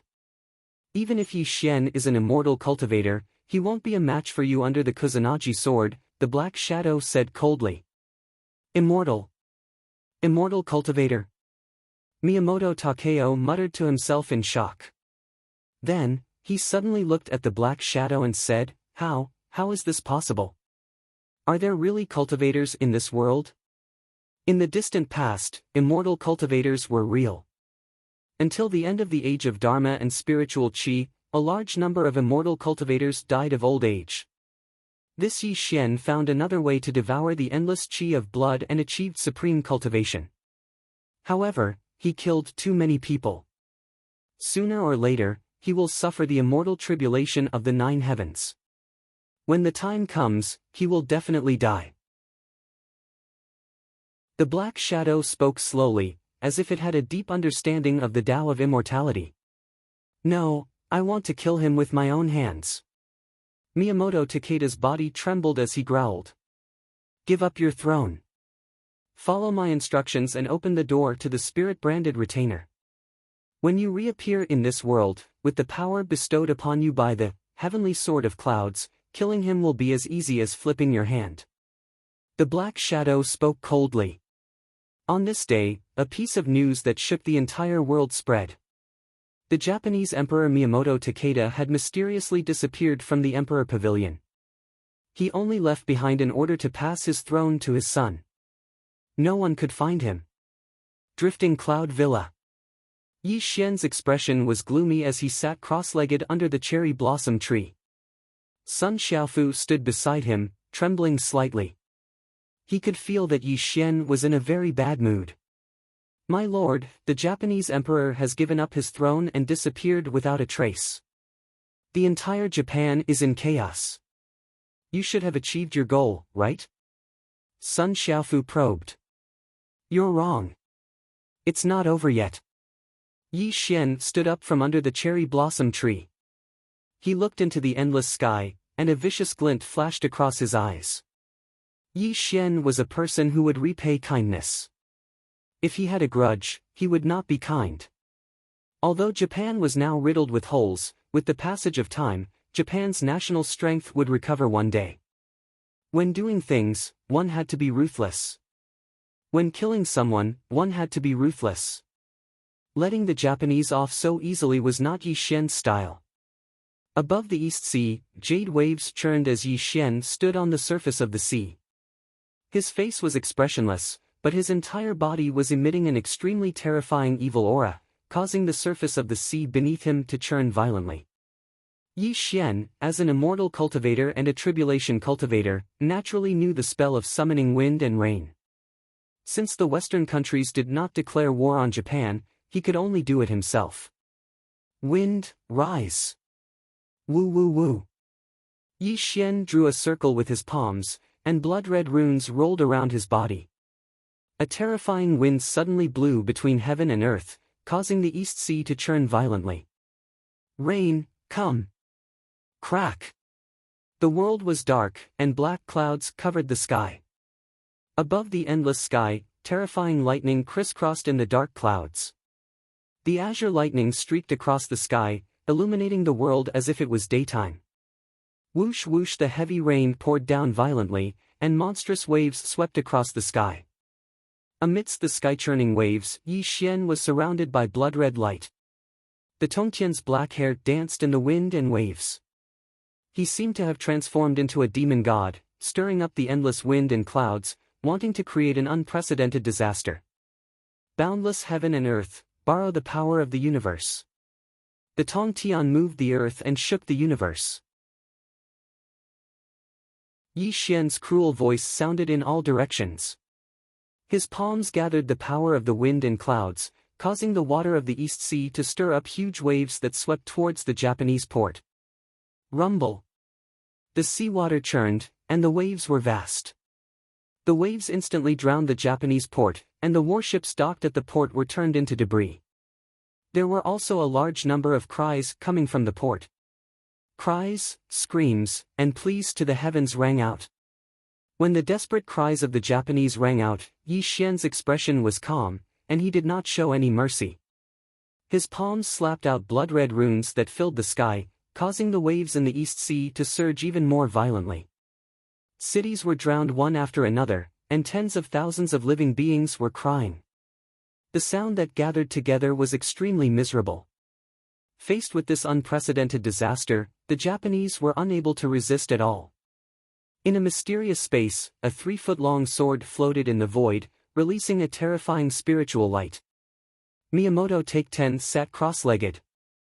His face was ferocious and distorted. The 3-foot-long sword floating above his head was channeling an extremely terrifying power into his head. He felt as if his body was about to explode, making him want to cry out in pain. The Kusanagi sword was refined by the legendary Immortal god. It contains unimaginable power. If you want to gain the recognition of this sword, you have to rely on your own willpower to survive this calamity. Teacher. I see my people crying. They are being drowned by the tsunami. My people are dying. Please help them. Chapter 175. The power of the Kusanagi sword was extremely terrifying. It also allowed Takashi Miyamoto to see the outside world. He also saw the extremely terrifying tsunami that was constantly drowning the cities. He was enduring extreme pain as he pleaded with the Black Shadow. My child, you must remember this blood feud because this tsunami was caused by Yi Xian. You can't save them now. As long as you can withstand the power of the Kusanagi sword, you can avenge your people. The Black Shadow roared, causing Takashi Miyamoto's face to twist. He let out a violent roar, and the Kusanagi sword above his head shone brightly. An extremely terrifying power was injected into Takashi Miyamoto's body. Yi Xian, even if my soul is destroyed and I can never reincarnate, Takashi Miyamoto, will eat your flesh and drink your blood. The veins on Takashi Miyamoto's body wriggled like maggots. His body was shattering and regenerating continuously. A large amount of blood soaked his body. At a glance, Takashi Miyamoto was as terrifying as an evil spirit that had crawled out of hell. A terrifying tsunami drowned the capital of Japan. Countless Japanese were killed in this tsunami. A large number of buildings collapsed, and there was not a single place in the capital of Japan that was unscathed. The country was no longer a country, and the refugees were displaced. The incompetence of the Japanese royal family had completely angered the Japanese. They overthrew the Japanese royal family, and some powerful generals even declared independence. Power was something that drove people crazy. All the generals in Japan who had a large number of troops wanted to become the new ruler of this country. A civil war also started after the tsunami disaster. Artillery fire filled the sky, and the war started. The warlords in various places fought with each other. There were also blood-soul mutated beasts lurking in Japan, constantly turning the Japanese into food and devouring them. This was the last straw that broke the camel's back. The entire country of Japan could not bear the burden. At the same time, a terrifying beast tide broke out all over the world. Countless mutated beasts broke into cities and turned a large number of humans into food. There were also strange blood souls wandering around, cruelly killing humans to improve their cultivation. This was an unprecedented calamity. All the blood soul mutated beasts went completely crazy. They no longer held back, and humans retreated to the cities to resist. The so-called ancient martial ability users were defeated again and again under the full power of the blood soul mutated beasts. They were even slaughtered and devoured by some terrifying blood souls. Finally, a piece of news that broke the hearts of humans all over the world. In the West, a small country with a territory of only 300,000 square kilometers was completely destroyed by 100,000 mutated beasts. These blood-soul mutated beasts were no less intelligent than humans.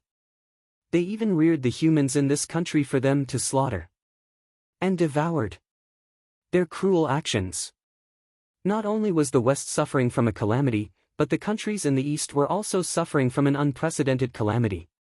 As for the Xia country, because of its large population, it attracted a large number of beast hordes. It was unknown how many cities and towns were destroyed, and a large number of humans died tragically in this calamity. Finally, when humans could no longer resist the blood-soul mutated beasts, humans all over the world could no longer sit still. Led by the American Eagle Empire in the West, a nuclear bomb was finally launched. The terrifying mushroom cloud destroyed everything. A city occupied by the blood-soul mutated beasts was turned into dust by the nuclear bomb. The use of nuclear weapons slowed down the blood-soul mutated beasts' attack. However, the slaughter was not over. When the blood-soul mutated beasts, who were no less intelligent than humans, realized the terror of nuclear weapons, they scattered and sneaked into human cities to start a massacre. This also made the Western Empire not dare to use nuclear weapons, because it would also cause humans to die tragically under the nuclear bomb. In the Vatican in the West, holy light illuminated the land. Groups of ancient paladins walked out of the Vatican. They claimed to be the servants of God. They held golden holy spears in their hands and fought the blood-soul mutated beasts in the West. In the Sorcerer Alliance, the legendary sorcerers had finally appeared. They displayed their miraculous abilities and wandered around the Western countries, reading out the sorcerer's profoundness. They also displayed their powerful spells to help the humans resist this catastrophe. In the East, in the divine land of the Great Xia, all the cities were under level 1 martial law. All kinds of high-tech weapons were used to defend every city. A large number of city walls were quickly built. The Great Xia soldiers were stationed around the cities day and night, but a large number of cities were still massacred by the blood-soul mutated beasts. Even though the Great Xia also had nuclear weapons in hand, they could not use them directly like the American Eagle Empire. This was because the Great Xia's population was too large. Using nuclear weapons would cause an immeasurable disaster. Jixia Academy, Lesser Thunder Temple, Taoist Mount Longhu, Maoshan sect, Buddhism, Taoism, and Confucianism, these three ancient forces finally began to show their power. They walked on the Great Xia's land and kept fighting the blood-soul mutated beasts. In the distant past, the spirit qi of heaven and earth was abundant. These sects were all founded by immortal cultivators. However, in the current era, the spirit qi did not exist in the world.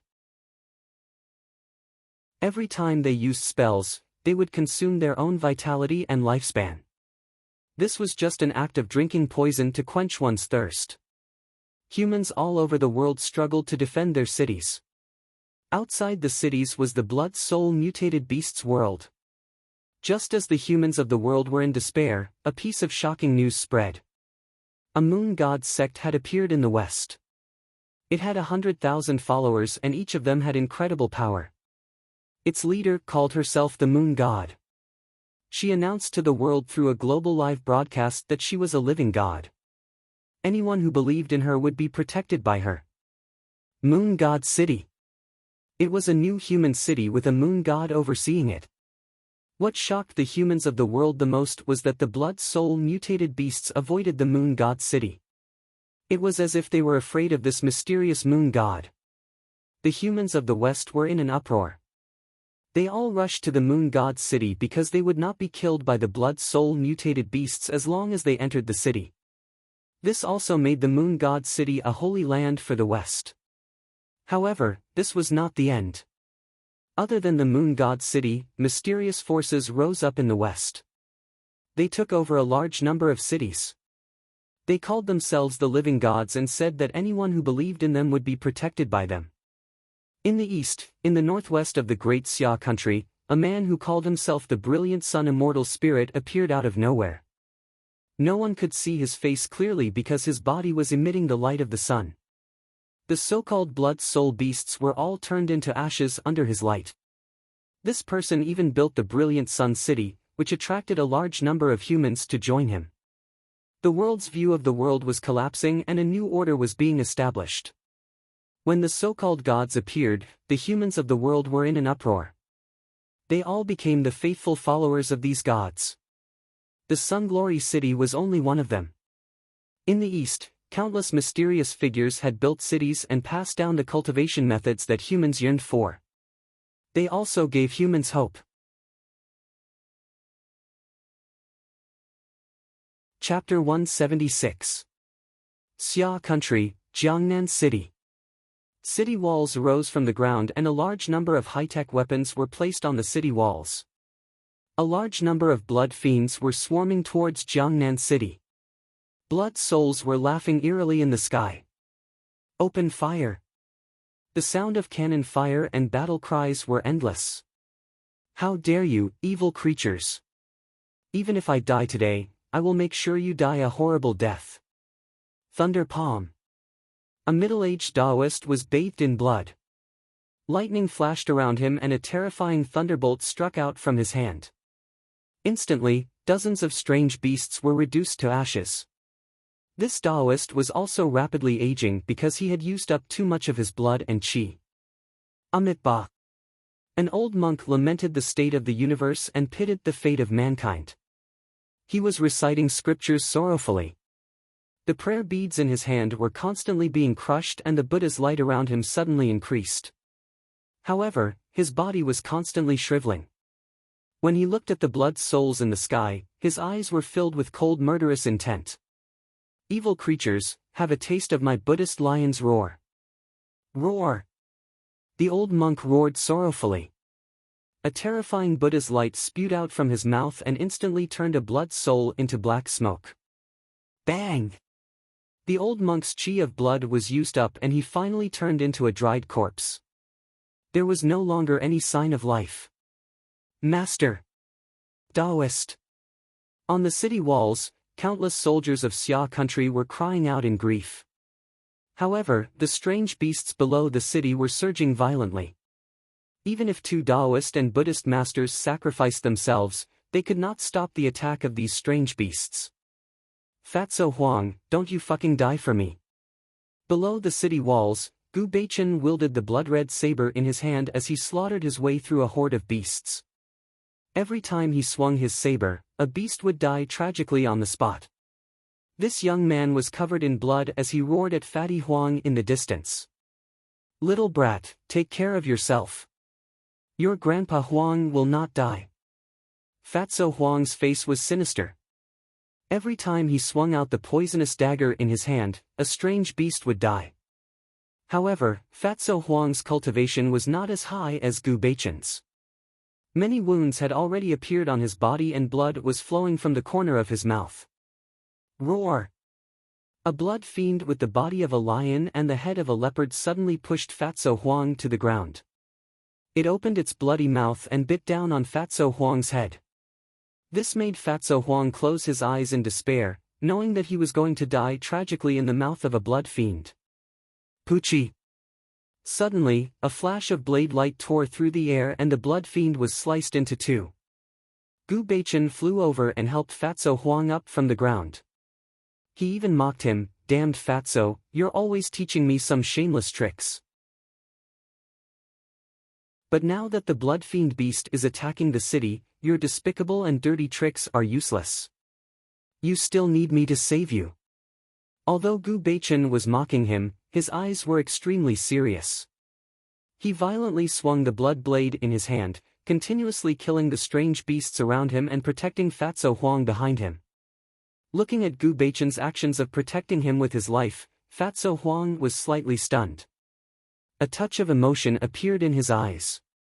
He then laughed maniacally. "You little brat, now that you've grown up, you actually dare to mock your grandpa Huang.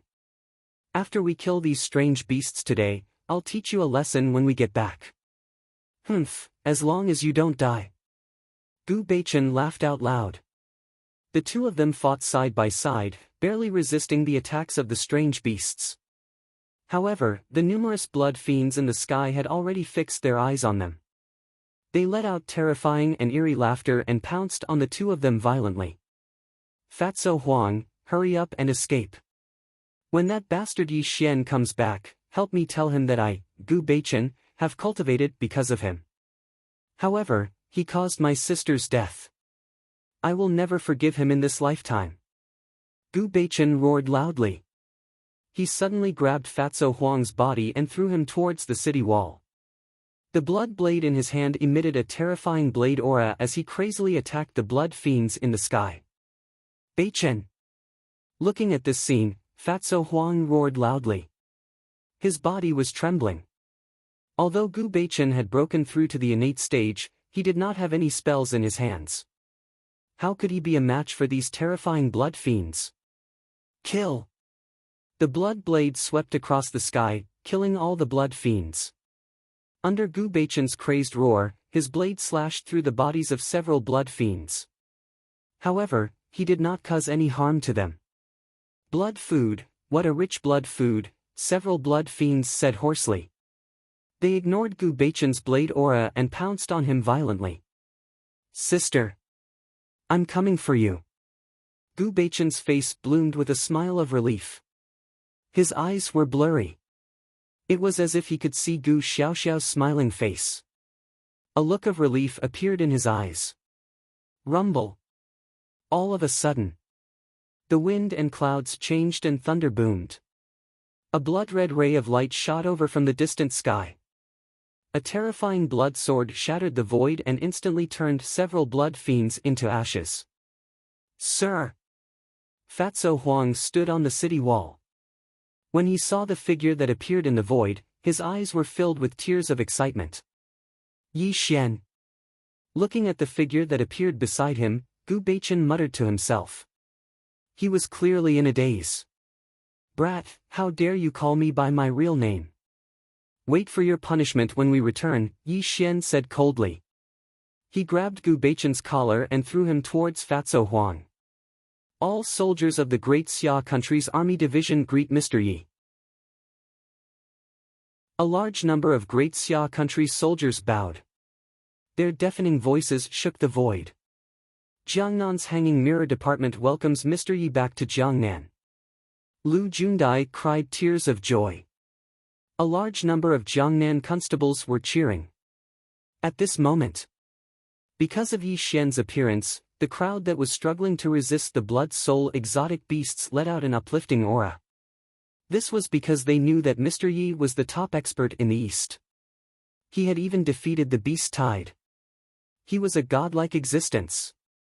Under the high sky, in the void, Yi Xian had his hands behind his back. He looked coldly at the blood-soul exotic beasts. A gust of wind blew, causing his black hair to flutter in the wind. His black clothes flapped and a terrifying blood-red light burst out from his body. Many of the blood soul exotic beasts trembled and retreated. Die! His palm was like the sky, suppressing everything. Yi Xian raised his palm. It was as if he was holding up a mountain. The endless void rumbled. 1,000-foot bloody palm condensed in the sky and slammed down on the blood soul exotic beasts. Boom! All things were annihilated, exterminating everything. The earth was shattered. The blood soul exotic beasts howled in pain. But in the end, they were turned into ashes. The blood soul essence that floated out was like a river of blood. It was directly swallowed by Yi Xian. Everything was silent. The world was silent. Originally, a calamity had vanished into thin air under Yi Xian's palm. When this scene appeared in front of everyone's eyes, it caused them to be stunned for a full 10 breaths of time before they gradually recovered from their shock. Victory, we won. I'm not dead yet. I'm still alive. Mr. Yi is mighty. All kinds of cheers came, proving how excited the people guarding Jiangnan City were.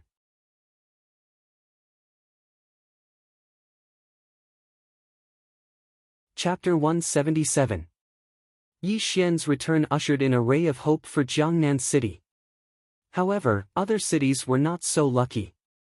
Countless human beings had been attacked and killed. Jiangnan City.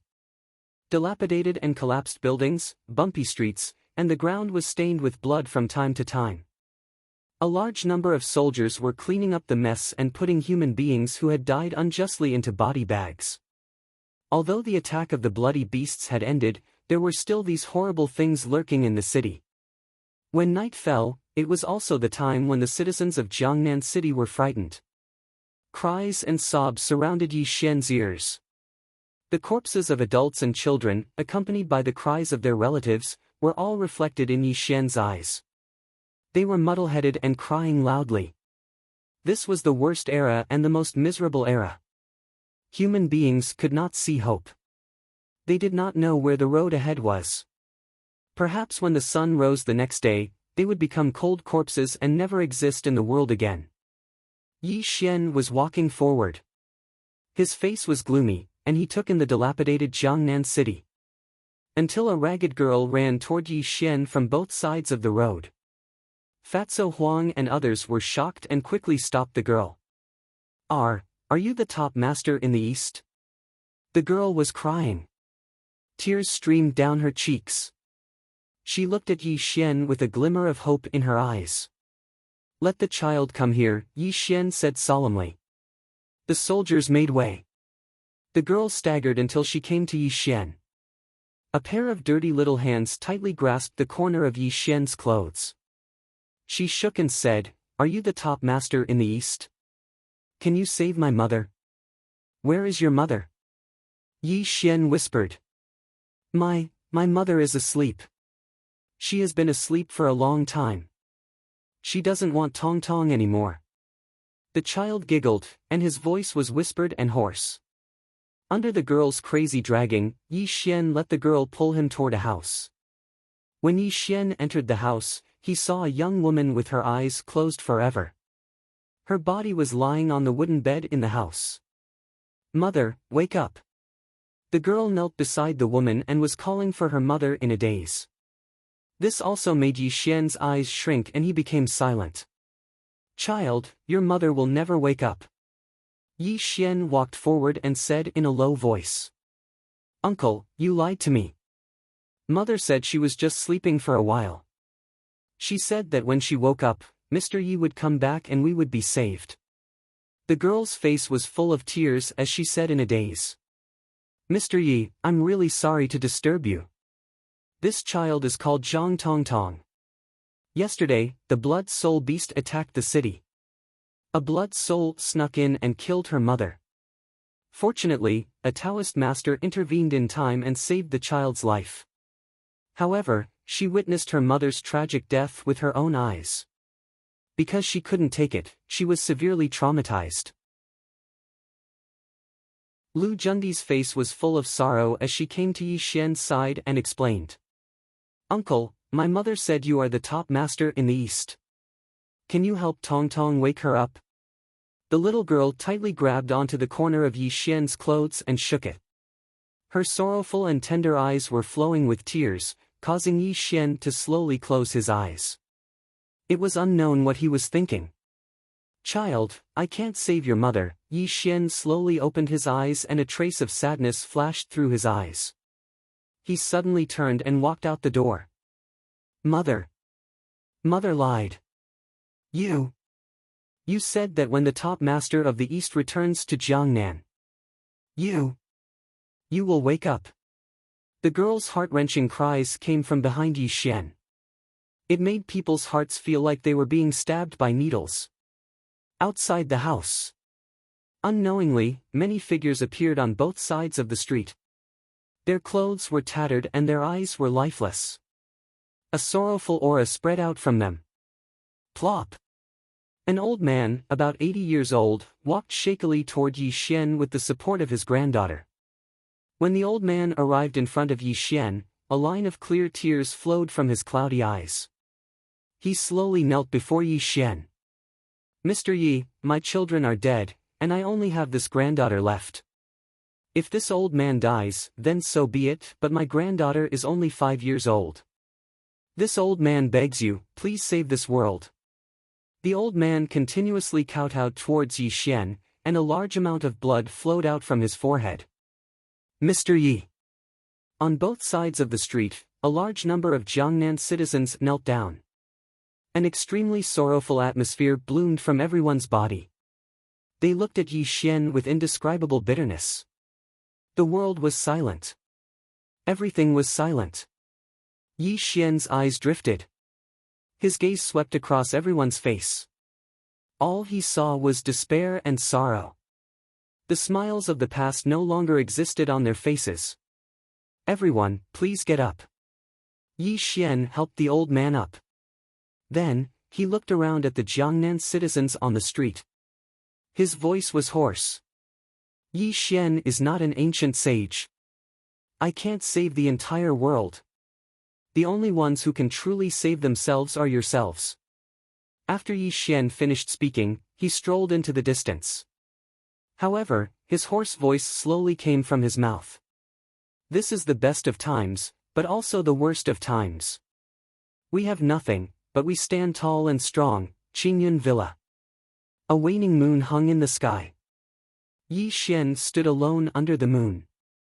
His eyes were deep as he looked up at the starry sky. A gentle breeze blew, causing his black hair to flutter in the wind. Sir, the world is collapsing. Blood soul beasts are wreaking havoc all over the world. There are also so-called gods running amok in the world. Humans are withering and the world is crying. Can you tell me why the underworld exists and where our path lies? Fatso Huang's expression was bitter as he murmured. Sir, although Fatty Huang isn't a good person, he's still a human, and humans have both good and evil sides. I implore you to save this world. If the human race withers, even if we're still alive under your protection, it'll be meaningless. Fatso Huang knelt on the ground. He had never had such a solemn expression on his face. This expression was pleading, hopeful, and also worried about the future of humanity. Unknowingly, Gu Beichen, Zhuo Junting, and the members of the underworld appeared behind Yi Xian one by one. They knelt down silently, their foreheads touching the ground tightly. The atmosphere in Qingyun Villa was filled with sorrow and heaviness. Yi Xian slowly turned around and looked at his subordinates behind him. A lonely smile appeared on his face. He said in a low voice, "Once, there was a person who told me that I must be kind as a human. However, in my opinion, this was just a joke. However, when I see the radiance of humanity on your faces today, I finally understand that that woman was not wrong. Even if a person has committed heinous crimes, there will always be a kind side deep in his heart."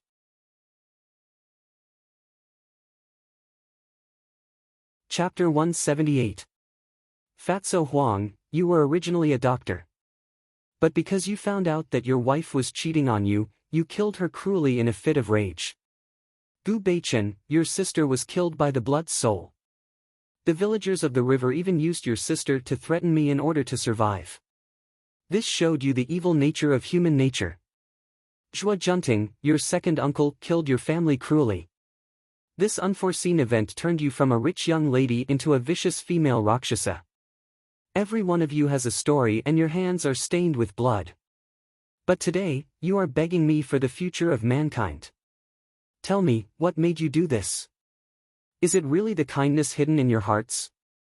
Yi Xian's eyes were deep as he looked at his subordinates.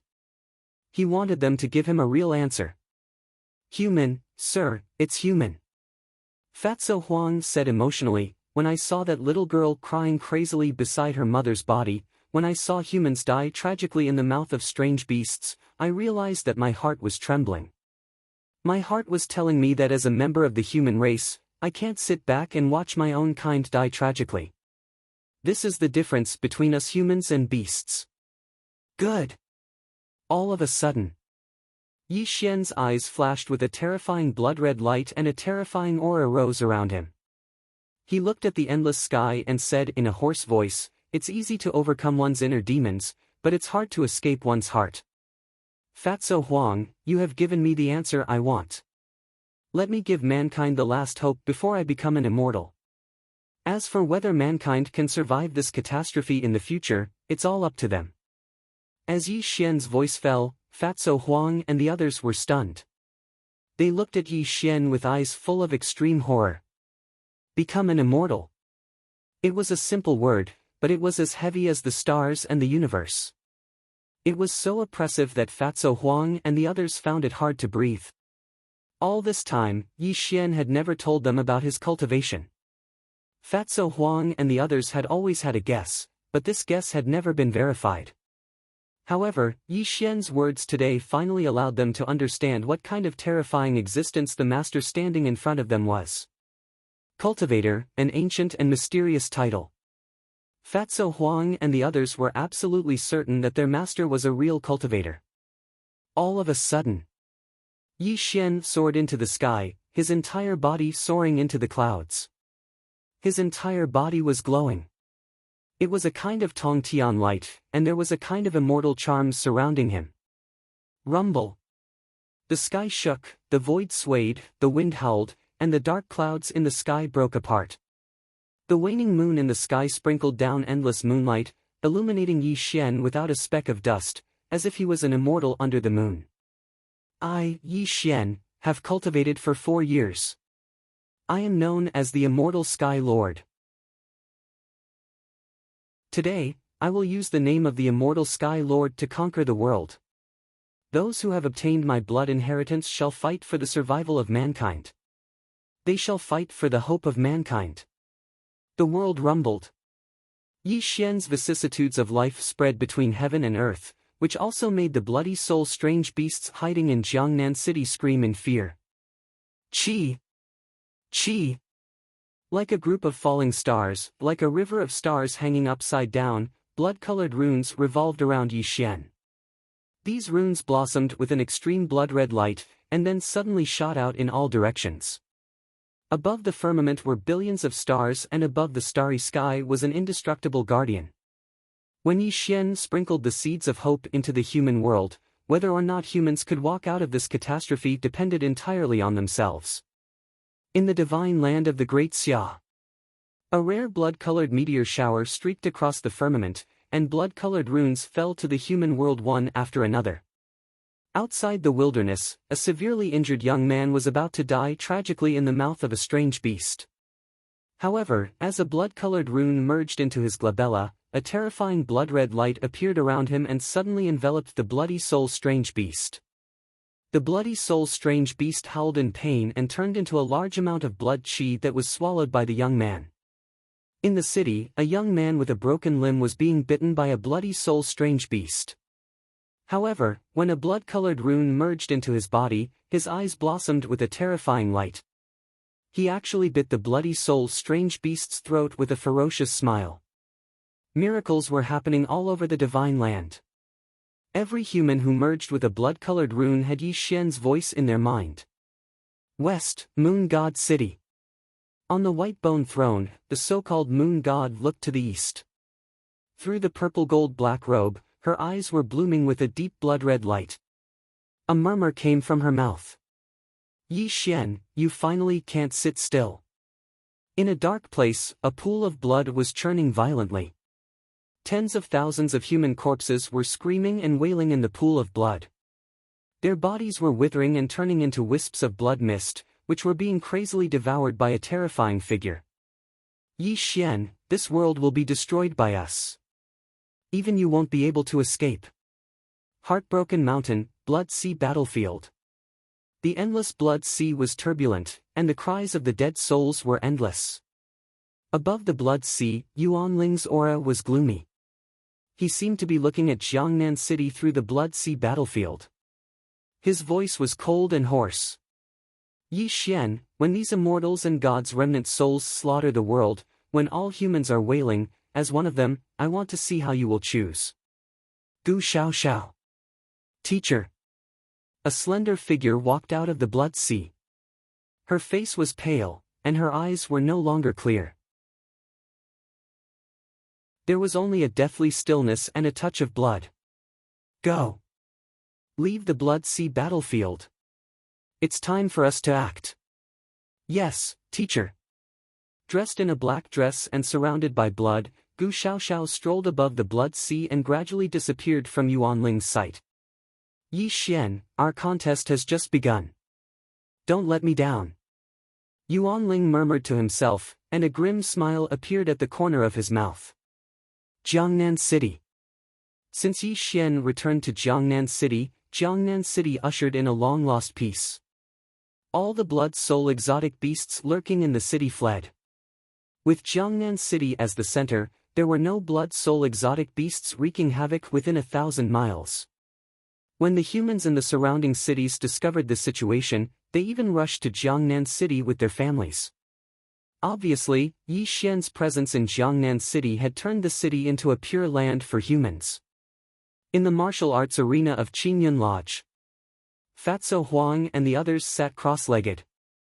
As they breathed, a hazy blood qi circulated around them. In the end of the world, there is no spiritual qi. If you want to transcend the mortal world, you have to devour endless blood qi to nourish yourself. The blood-soul exotic beasts outside are the best tonic for humans. Yi Xian was preaching. Fatso Huang and the others were his people. Yi Xian would not treat them unfairly. Half a day passed. Fatso Huang and the others woke up from their cultivation. When they opened their eyes, a light of understanding flashed across their eyes. Everyone's face was full of excitement.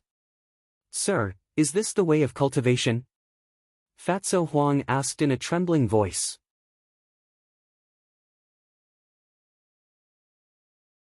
Chapter 179. Fatty Huang wasn't the only one who had this question, the others also had the same question.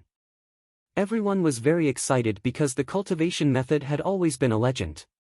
If one cultivated to the extreme, wouldn't they be able to live forever and become an immortal that could roam the 9 heavens?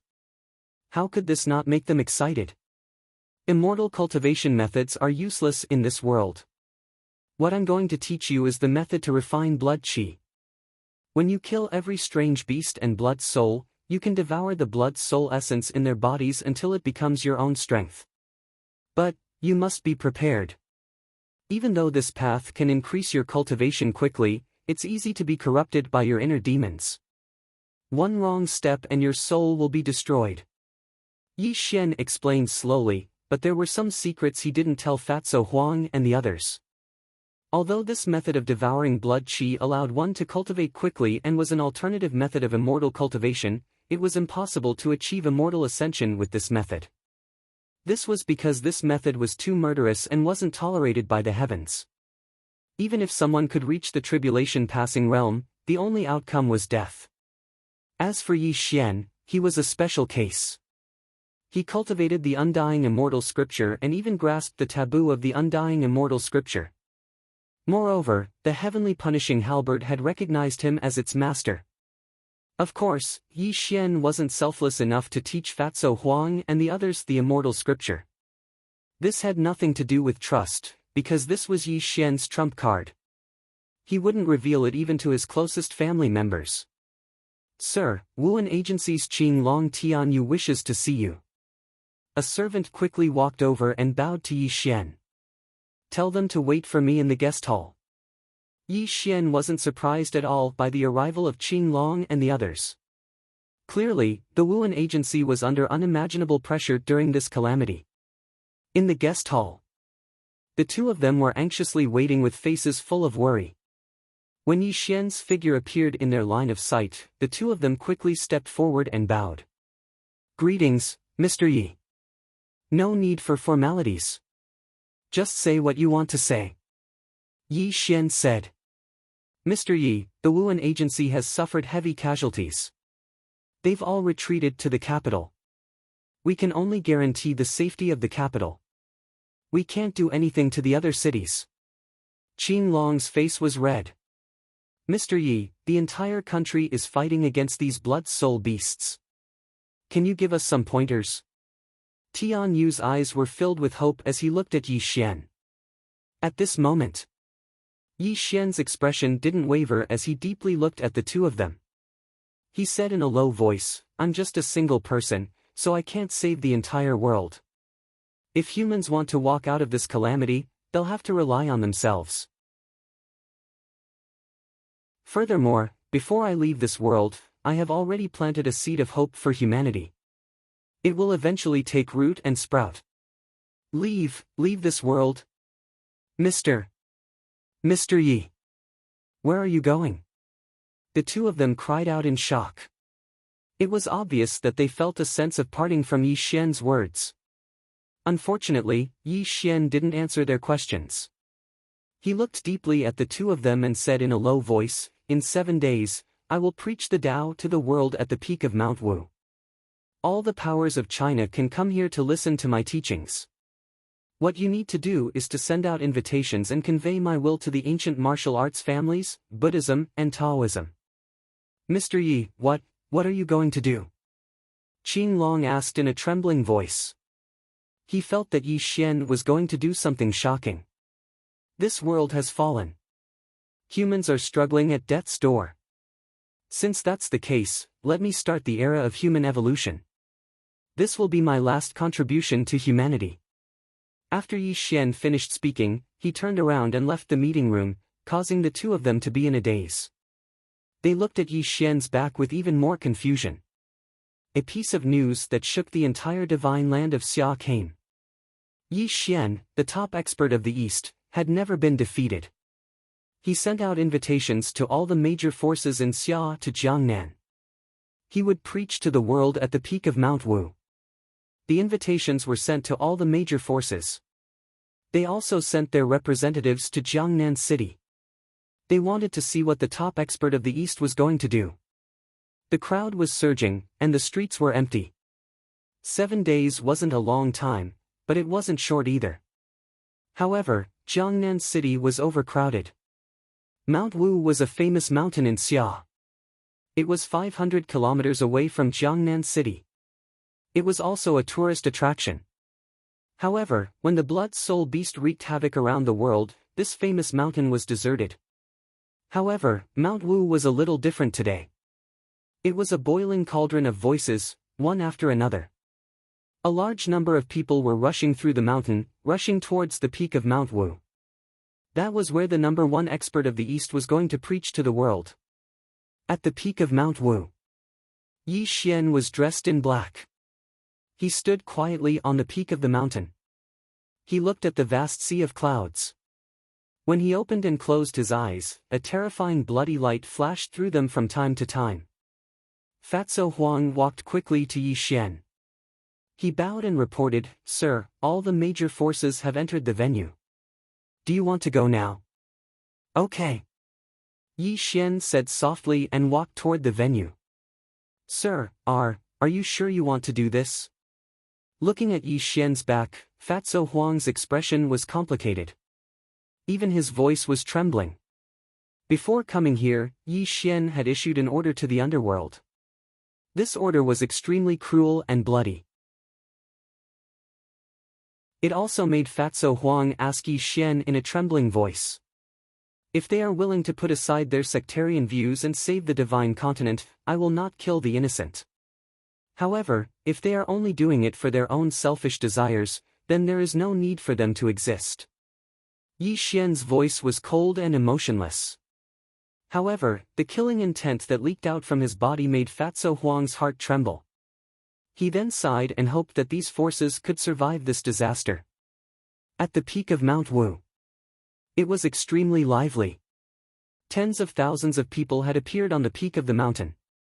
They were ancient warriors from various aristocratic families. Taoism's Mount Longhu, Buddhism's Lesser Laying Temple, Jixia College, and Monster Exterminating League. None of them were ordinary people. They all represented the transcendent forces of the Xia. I heard that Mr. Yi is going to preach here. I wonder if it's true.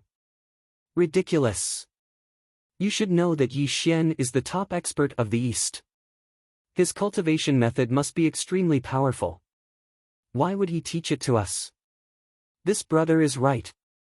There is no such selfless person in this world. Even if he is the top expert of the East, he is no exception. All sorts of discussions could be heard, causing the peak of Mount Wu to become noisy. Buzz!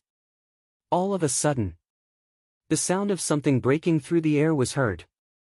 Yi Xian flew across the sky and appeared directly in the center of the venue. When he looked around at the major forces present, the noisy crowd gradually quieted down.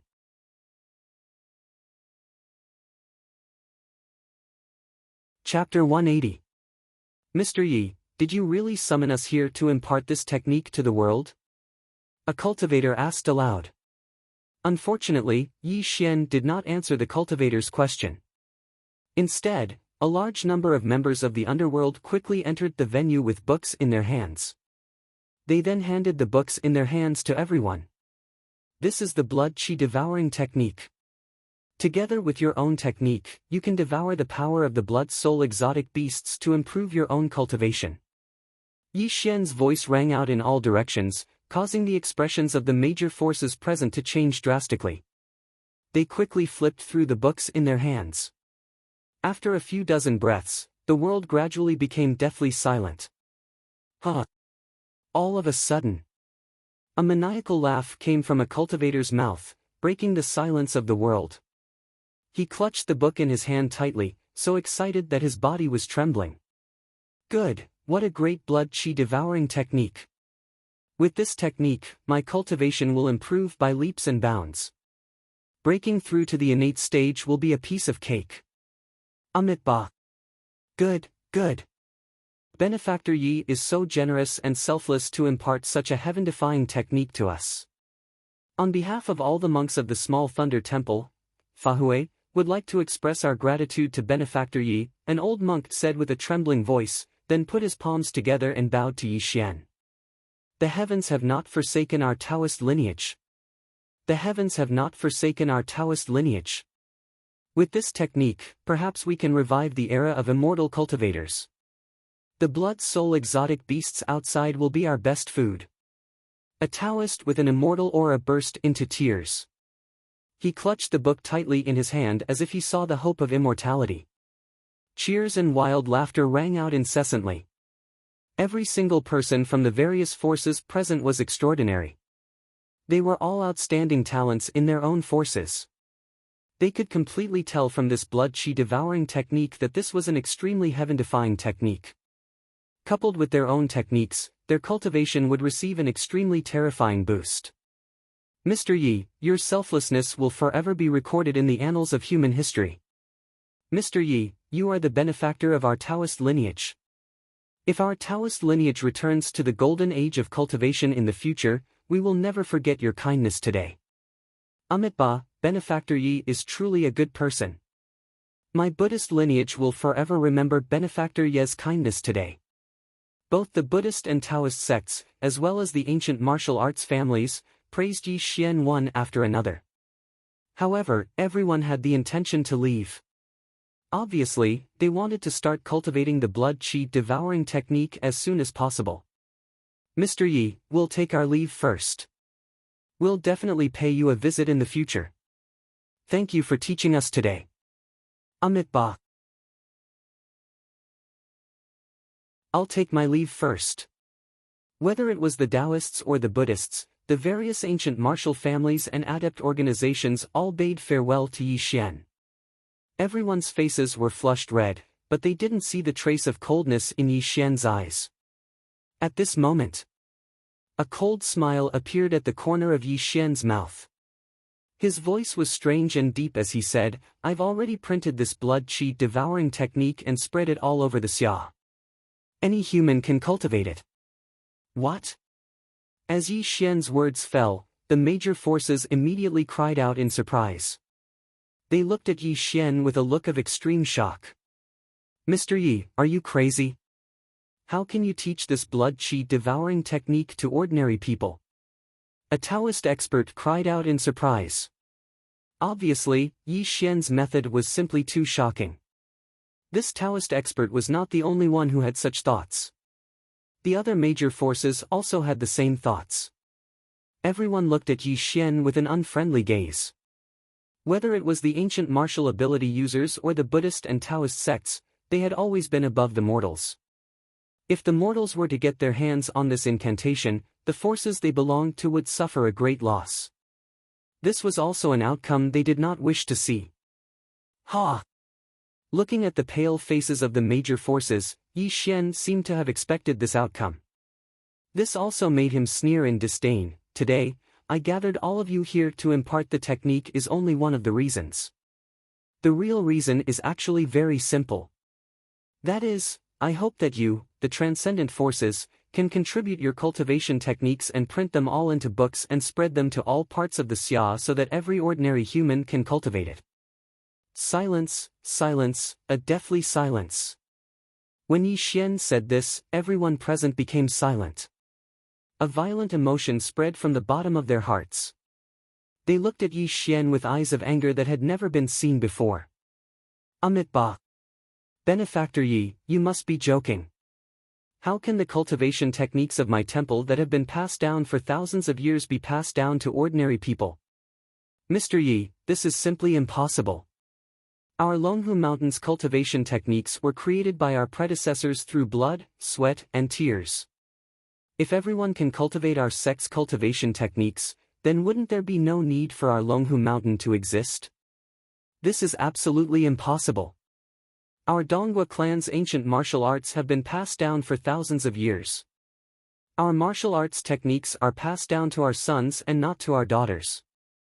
If our Donghua clan's cultivation techniques are printed and spread to the world, then wouldn't I become a sinner of the Donghua clan?" A large amount of indignant voices came from the mouths of the major forces. Clearly, they could not accept Yi Xian's actions, nor could they accept it. Yi Xian laughed. He really laughed.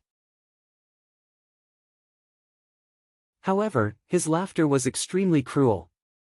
There was even a trace of blood in his eyes. When humanity is heading towards destruction, when the world has already collapsed, you are still selfish. And this is the greatest tragedy of humanity. Yi Xian's cold voice drifted in all directions. The sky gradually darkened, and blood-red lightning flashed in the clouds. An extremely terrifying murderous aura rippled between heaven and earth. Since you don't care about the life and death of humanity for your own selfish desires, then there is no need for forces like you to exist. Kill! It was as if the 9 heavens and the Milky Way were turbulent. Yi Xian's sword fingers streaked across the sky. High up in the sky, a 1,000-foot-long blood sword condensed. Rumble! The 1,000-foot-long blood sword fell to the mortal world.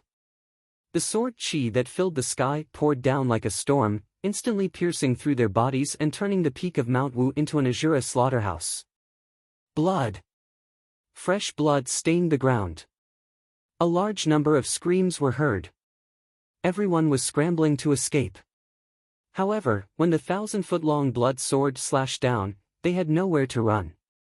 They could only scream and curse at Yi Xian. Then, they exploded into pieces and died tragically on the peak of Mount Wu. The screams became softer and softer. Corpses could be seen everywhere until the peak of Mount Wu became deathly silent. A large amount of blood stained the ground, and the world finally quieted down. Everything was silent. Heaven and earth were silent. Yi Xian stood on the peak of Mount Wu with his hands behind his back. He looked at the corpses of the various forces on the peak of Mount Wu. His face was expressionless, and a vicious look flashed across his eyes. Fatso Huang.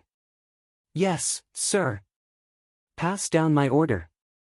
Tell all members of the Wu and Bureau and the Mansion of the Dead to head to the sects of these forces.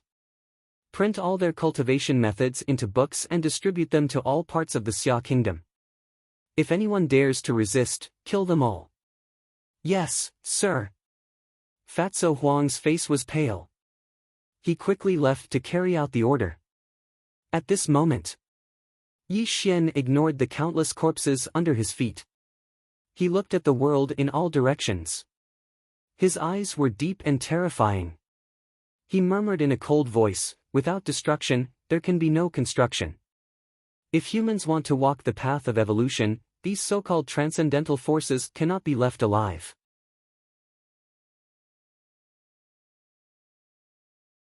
Chapter 181.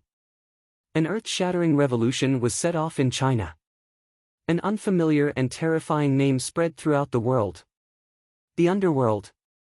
These two simple words represented death and despair. Massacre, extermination, extermination. Wherever the underworld passed, be it ancient martial arts families or Taoist temples, they were all massacred. In today's world, blood soul mutated beasts were wreaking havoc and humans were heading towards extinction. The underworld's actions were even more puzzling to the people. They cursed the underworld and even cursed the underworld's master, Yi Xian, day and night. That was until a shocking piece of news came that completely changed the way the people of the Xia country viewed the underworld. It turned out that the underworld's actions were to collect secret cultivation manuals from the various major factions. These secret cultivation manuals were all printed into books and distributed to the people of the Xia country. However, this was not the end. The blood aura devouring technique, a cultivation technique that could devour blood soul mutated beasts, was also selflessly given to the people of the Xia country by Yi Xian. It truly gave them the ability to fight against the blood soul mutated beasts. As for the various major factions, they refused to hand over the cultivation techniques in their sections. Naturally, they were subjected to a bloody massacre by the underworld. When this truth spread throughout the Xia country, countless people of the Xia country were in tears. They knelt and kowtowed as they chanted Yi Xian's name. Some people even set up longevity tablets for Yi Xian in their homes and burned incense and prayed day and night. Many so-called gods had appeared in this world. However, the people of the Xia country were skeptical from the beginning until Yi Xian opened up the path of human evolution. He truly allowed the people of the Xia country to see hope. In their hearts, Yi Xian was the only god and a true god. Unknowingly, a title that was unprecedented since ancient times had spread from the mouths of the people of the Xia country. The Divine King, Yi Xian. These four simple words carried the faith of the people of the Xia country. If there were too many so-called gods in this world, then Yi Xian was the king of the gods. He was the only one who was worthy of this title. 1 spread to 10, 10 spread to 100, 100 spread to 1,000, 1,000 spread to 10,000, vast and endless, millions of people sang his praises. When the words Godly King Yi Xian were spoken by the citizens of China, Yi Xian's reputation soared to the peak, attracting the attention of the world. Divine King Yi. Yi Xian's deeds were written into a biography. When his name was recorded in the annals of human history, even if tens of thousands of years had passed, future generations would never forget the Divine King's gift. On the 18th of the 8th lunar month, the Divine King's gift. This was the day that humanity began to evolve. It was also the day that the God King, Yi Xian, redeemed humanity. It would forever become a legal holiday for the people of this world. That day was also known as the Godly King creation by the later generations. Qingyun Villa, Jiangnan City. Yi Xian was leisurely flipping through an ancient book. His expression was calm and tranquil. From time to time, he would pick up a cup of tea and take a few sips, giving off a sense of leisure and contentment. Suddenly, Yi Xian frowned. A hint of surprise flickered in his eyes. This is the power of faith. Yi Xian stood up in a daze. His originally calm face turned red, and he was completely stunned on the spot. Divine King Yi, please bless Xia with good weather and no longer be slaughtered by mutated beasts. Divine King, Li Zhigua, swear to you that I will fight the blood soul mutated beasts to the end after learning your techniques today. I will have no regrets even if I die. Divine King, I don't have anything good in my house. Only these apples can be offered to you. Once the disaster is over, I will definitely ask my descendants to burn incense and worship you day and night. A large number of prayers kept ringing in Yi Xian's ears. These voices were the voices of the people, but they were also the voices of humanity. The endless power of faith gathered into a vast river, pouring into Yi Xian's primordial spirit at a terrifying speed. Buzz! The void buzzed and ripples spread out. Yi Xian's aura suddenly became chaotic. He did not dare to be negligent. He sat down cross-legged and kept circulating the immortal scripture. He turned the power of faith into wisps of cool air and integrated it into his primordial spirit. Half a day passed. Yi Xian suddenly opened his eyes. A beam of immortal light flashed in his eyes, and an extremely immortal aura surrounded him. This made Yi Xian clench his fists tightly. There was a faint hint of excitement in his eyes. The power of faith. It's the power of faith. I didn't expect the legend to be true. Yi Xian muttered to himself. The immortal light around him made him even more excited. What was the power of faith? The power of faith was an indescribable thing. A person's faith could be said to be insignificant. However, if the faith of hundreds of millions of people gathered together, it would be an extremely terrifying power. And this kind of power was extremely beneficial to immortal cultivators. Legend had it that if there was enough power of faith, even if there was no spiritual chi of heaven and earth, immortal cultivators could use the power of faith to transform into gods. They would possess extremely terrifying strength. However, although gods were powerful, they were two different concepts from immortals. When immortal cultivators used the power of faith to transform into gods, their cultivation would be completely provided by their believers. Their mortal body would also become a god's body. As the power of faith increased, their cultivation would also gradually deepen. The greatest advantage of gods was that they did not have heavenly tribulations and would not suffer from tribulations. As long as heaven and earth did not perish, gods would exist with the world. However, the heavenly Tao was fair. Although gods did not have to suffer from heavenly tribulations, they still shackled themselves. If there was a day when the power of faith was not supplied, gods would lose all their magic power and eventually disappear. Yi Xian deeply understood that he was too murderous. When he went through the 9 heavens immortal tribulations, he would definitely experience unimaginable tribulations. Perhaps he would fall in the 9 heavens immortal tribulations if he made a mistake. If he used the power of faith to transform into a god, it could be said that he could completely solve this problem. However, Yi Xian did not want to do so. Yi Xian was an extremely stubborn person. He believed in the principle that his fate was in his own hands and not in the hands of heaven. If he transformed into a god, he could only rely on the people's faith to live. This was definitely not the path he wanted to take. If there was a day when the people's faith in him did not exist, then wouldn't he fall between heaven and earth? Humans could only rely on themselves. Relying on external forces to obtain power was ultimately an illusion. Yi Xian was not misled by the power of faith and made a wrong decision. Although Yi Xian didn't intend to transform into a god, the power of faith wasn't useless. He continuously refined the power of faith into pure energy to nourish his primordial spirit, and even made his primordial spirit pure and flawless. Although there was less than 1/10 of the power of faith left after being refined, the energy in it became extremely pure. After his primordial spirit absorbed it, it would not affect Yi Xian at all.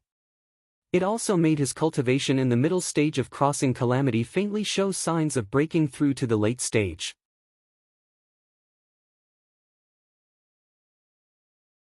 Chapter 182. Yi Xian had a vague premonition that although he did not use the power of faith to become a god, the people's faith in him would have an extremely powerful effect on his immortal tribulation of the 9 heavens. Become an immortal. I will definitely become an immortal in the mortal world. Yi Xian clenched his fists tightly. His eyes were extremely determined as he muttered to himself. Only by becoming an immortal would he be able to live forever. Only then could he truly take his first step until he ascended to the 9 heavens and sat on the throne of the celestial emperor. He would be worshipped by all immortals and all living beings. Sir!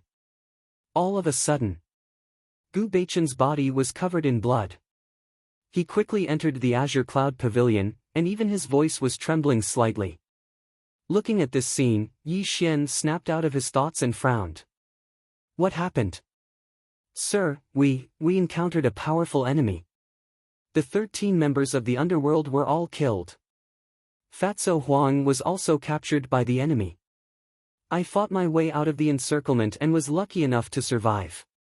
Gu Beichen's face was flushed red, and even his voice was trembling. Blood flowed from the corner of his mouth uncontrollably. Yi Xian narrowed his eyes, and a cold murderous intent flashed across his eyes. He threw a blood-red elixir directly to Gu Beichen, who quickly consumed it. The injuries in his body were gradually suppressed. Speak slowly. I want to know what happened. Yi Xian's expression was slightly sinister. Every member of the underworld that he built was the best of the best. Every loss of a member was a great loss to the underworld, not to mention the death of 13 core members of the underworld.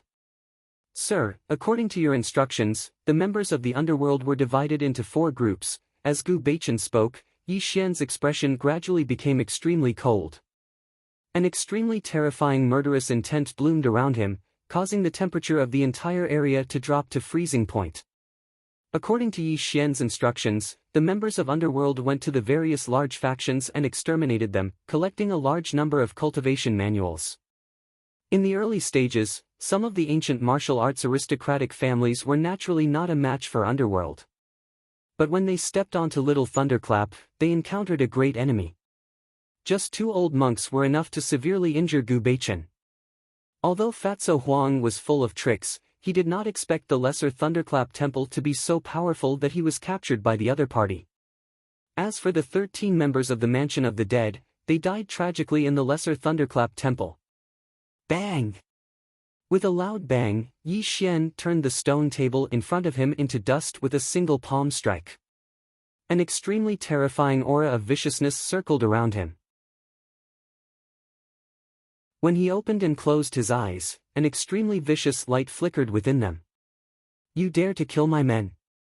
If I don't grind your bones to dust, how can I relieve the hatred in my heart? Yi Xian said cruelly. He was clearly enraged. Junting. Your subordinate is here.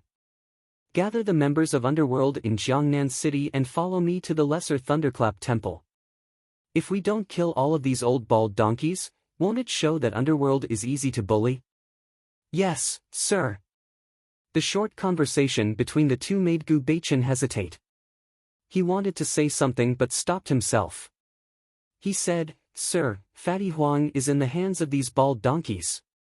I'm afraid, if Fatso Huang is killed, I'll let them have a taste of what it means to live a life worse than death, Yi Xian said coldly. The Lesser Thunderclap Temple was located in the southwest. In the divine land of the Xia Kingdom, it had stood tall for thousands of years. Legend had it that in the distant past, when the spiritual energy of heaven and earth still existed, the Lesser Thunderclap Temple had a Buddha in charge. His dharma spread throughout the world, causing the people of the world to revere the Lesser Thunderclap Temple. However, with the arrival of the end of the world, the Lesser Thunderclap Temple gradually faded away from the world of mortals. There was a saying that a starving camel was still bigger than a horse. Even with the end of the world, the foundation of the Lesser Thunderclap Temple was not something that other forces could compare to. Flowers bloomed in the warm spring and the temple was peaceful. The sound of the evening drum and morning bell could be heard. The chanting of sutras could be heard in the temple, causing one to feel as if they had fallen into a pure land of Buddhism. Inside the temple, an old monk with a sorrowful expression who looked to be over 100 years old kept twirling the prayer beads in his hand. He was reciting a diamond sutra that had been passed down for a long time. Senior Brother Pudu, this Yi Xian's cultivation is terrifying. He even spread the blood-chi devouring technique to the world. The mortals in the outside world call him Divine King Yi. If I'm not mistaken, he should have already stepped into the ranks of immortal cultivators. We killed his people and imprisoned his subordinates in the demon suppression tower. I'm afraid he won't let this go. An old monk in his 60s frowned. His face was filled with worry as he spoke in a sorrowful voice. Although we've obtained the blood-chi devouring technique, we've only just started cultivating it. We're still far from reaching the golden elixir realm. If Divine King Yi comes knocking on our door, won't our lesser thunderclap temple's thousands of years of heritage be destroyed? Another old monk said worriedly. Junior Brother Pudu, is he worthy of being called the Divine King? He's just a demon, the old monk Puhang roared angrily. That's right. This Yi Xian massacred all the major forces at the peak of Mount Wu. It's a demon's way of doing things. Moreover, according to the rumors in the outside world, this Yi Xian has massacred countless innocent lives. How can he be worthy of being called the Divine King? Another old monk said hatefully. Amitba, it's good, it's good. The Buddha beads in Pudu's hand stopped spinning. He slowly opened his eyes and stopped chanting. The sorrow on his face deepened. This Yi Xian has killed too many people. He wants to wipe out all the forces in the world and create an epic of his own. Our lesser thunderclap temple seeks salvation for all living beings in the world. Even if our temple is destroyed, we will never compromise with the demon, the old monk Pudu said sorrowfully. Senior brother, you have to think twice before you act. Our lesser thunderclap temple is definitely not his match, the old monk Puji said with a trembling voice. Thud, thud, thud. Suddenly, a series of hurried footsteps came from afar.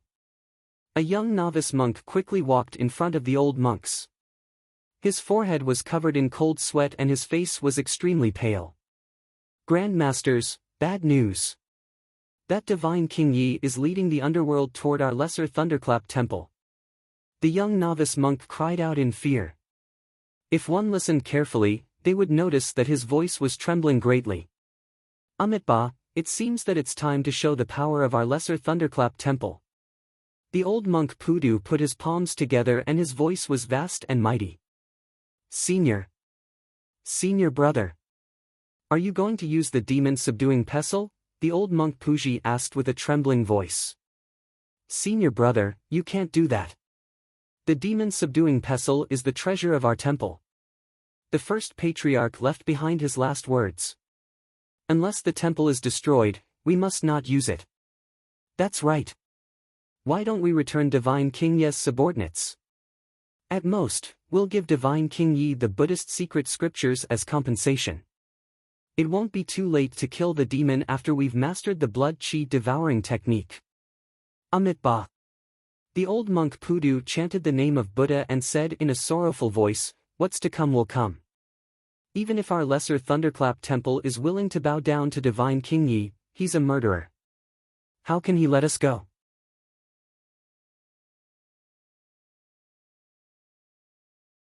Chapter 183. As soon as Kitagarbha finished speaking, the other old monks present were stunned. Obviously, they knew that Yi Xian would never let the little thunderclap temple off just based on his style of doing things. Moreover, 13 members of the underworld had died in their hands. This was an unsolvable situation. Dong, dong, dong. 81 bells rang in the little thunderclap temple. A golden light shrouded the little thunderclap temple, and the sound of Buddhist chanting could be heard from all directions. On this day, the demon-subduing golden pestle finally appeared. All the monks of the Little Thunderclap Temple were on standby, ready to welcome Yi Xian's arrival. They knew that this was a battle that concerned the survival of the Little Thunderclap Temple. Strange beasts ran amok in the vast land. Floating corpses could be seen from time to time in the wilderness, being torn apart by strange beasts. The wind and sand filled the sky. Yi Xian's expression was unperturbed as he walked forward against the wind and sand. Behind him were dozens of members of the underworld. Their faces were filled with cold, murderous intent. The strange beasts howled and fled pathetically. There was no need for Yi Xian to make a move. Just the murderous aura released by the members of the underworld was enough to make these strange beasts flee in all directions. Clearly, these strange beasts could also sense that this group of humans was not to be trifled with. "Sir, the Little Thunderclap Temple is just 10 miles ahead. Should we kill our way there?" Gu Beichen asked in a low voice, unable to suppress the murderous aura in his eyes. "Ha!" Yi Xian's lips curled into a cruel sneer. He looked at the Little Thunderclap Temple in the distance and said in a strange and cold voice, "Interesting. I didn't expect that the Little Thunderclap Temple still has a spiritual weapon left in this world." Yi Xian took a step forward and suddenly disappeared from Gu Beichen and the other's sight.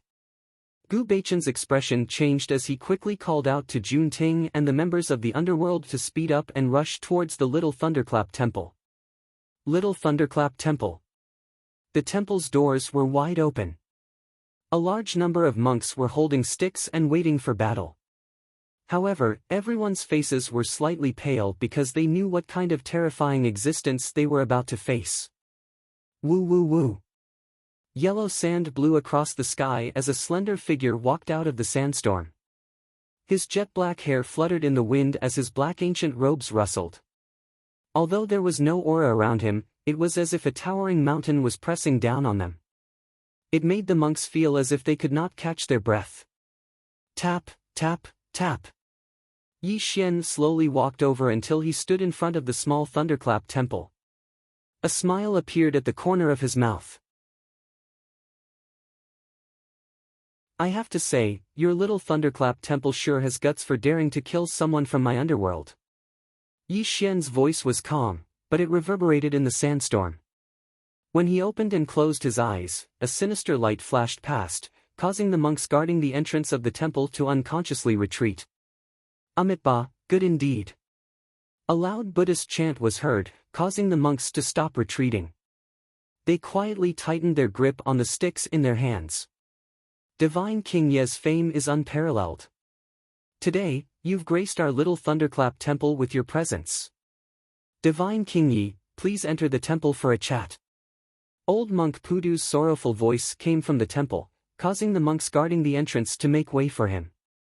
At that moment, Yi Xian smiled as he strolled into the Little Thunderclap Temple. The monks on both sides lowered their eyes. It was obvious that Yi Xian's notoriety was too terrifying. Coming into contact with him at such a close distance made the monks tremble in fear. In the temple's courtyard, with Pudu in the lead, 4 old monks stood behind him.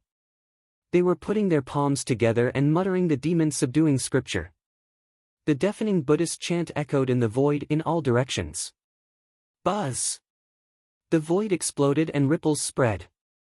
Yi Xian took a step forward. The ground under his feet cracked like a spider web, extending all the way to the feet of the old monks, causing their chanting to stop abruptly. Amitabha. Divine King Yi, as the saying goes, one should spare people wherever possible. Our Little Thunderclap Temple has never offended you, yet you've been forcing us. Don't you think you've gone too far? Old monk Pudu said sorrowfully. His posture was neither servile nor overbearing, and his face bloomed with compassion. Ha! A sneer appeared at the corner of Yi Xian's mouth. He looked at old monk Pudu indifferently and said in a cold voice, "Old bald donkey, you dared to kill members of the underworld and imprison my subordinates. If you don't give me an explanation today, I'm afraid your temple, which has been passed down for thousands of years, will be destroyed." Old monk Puji took a step forward. His face was flushed red as he roared loudly, "It was your underworld who wanted to destroy our Little Thunderclap Temple first. You even wanted to steal our secret cultivation scriptures. We had no choice but to kill you to protect ourselves. Yi Xian, don't go too far. Go too far. Yi Xian smiled. He really smiled, but it was a cruel smile. His eyes narrowed slightly as he looked around at the old monks. His voice was malicious as he said, "You're right. I've gone too far, but what can you do about it? If I want to kill you, you'll have to obediently let me kill you. Those who dare to resist will be going against me, Yi Xian. As for the consequences of going against me, Yi Xian, I'll let you know what it means to wish you were dead." As Yi Xian's voice fell, the old monks' faces turned ashen. Their eyes were filled with rage as they looked at Yi Xian. "Yi Xian, you devil! Not only did you order your subordinates to destroy our little thunderclap temple, but you're also being so rude and unreasonable. You're even talking nonsense in our temple. Do you really think our little thunderclap temple is easy to bully?" Old monk Puji roared loudly. His body was overflowing with Buddha's light. It was obvious that he was extremely angry. "Huh!" Yi Xian laughed wildly. His eyes were malicious and cold as he said, "What a joke. You're really a joke. In this world, there's only the strong and the weak. Where does right and wrong come from? You don't even understand this. This so-called little thunderclap temple has been standing in the divine prefecture for thousands of years. Isn't that a joke? Remember, because I'm stronger than you, you're not even comparable to dogs in front of me. You can only be reduced to livestock. If I want to slaughter livestock, do I have to reason with livestock? What a sharp-tongued devil. Today, even if I die in your hands, I'll subdue the devil and kill you right here and now." Old monk Puhang roared loudly. He put his palms together and kept chanting sutras. His body was emitting a terrifying Buddha's light, causing his monk robe to flutter. He suddenly raised his Buddha's light hands and violently slapped toward Yi Xian. "You're just an ant. You don't know the power of heaven. Die!" Yi Xian said cruelly. When he took a step forward, the earth shook violently. The ground under his feet instantly collapsed, and he suddenly appeared in front of old monk Puhang. Without waiting for the old monk to make a move, Yi Xian smiled cruelly. His terrifying blood palm directly slapped the old monk's head. Bang! The Buddha's light was annihilated, and the old monk's body exploded. Old monk Puhang did not even have the chance to make a move. He was directly turned into a bloody mist and was killed by Yi Xian.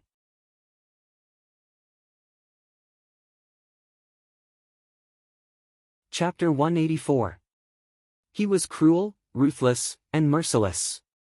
The strong smell of blood drifted in the air, causing a large number of monks to cry bitterly. They looked at Yi Xian with hatred and fear in their eyes.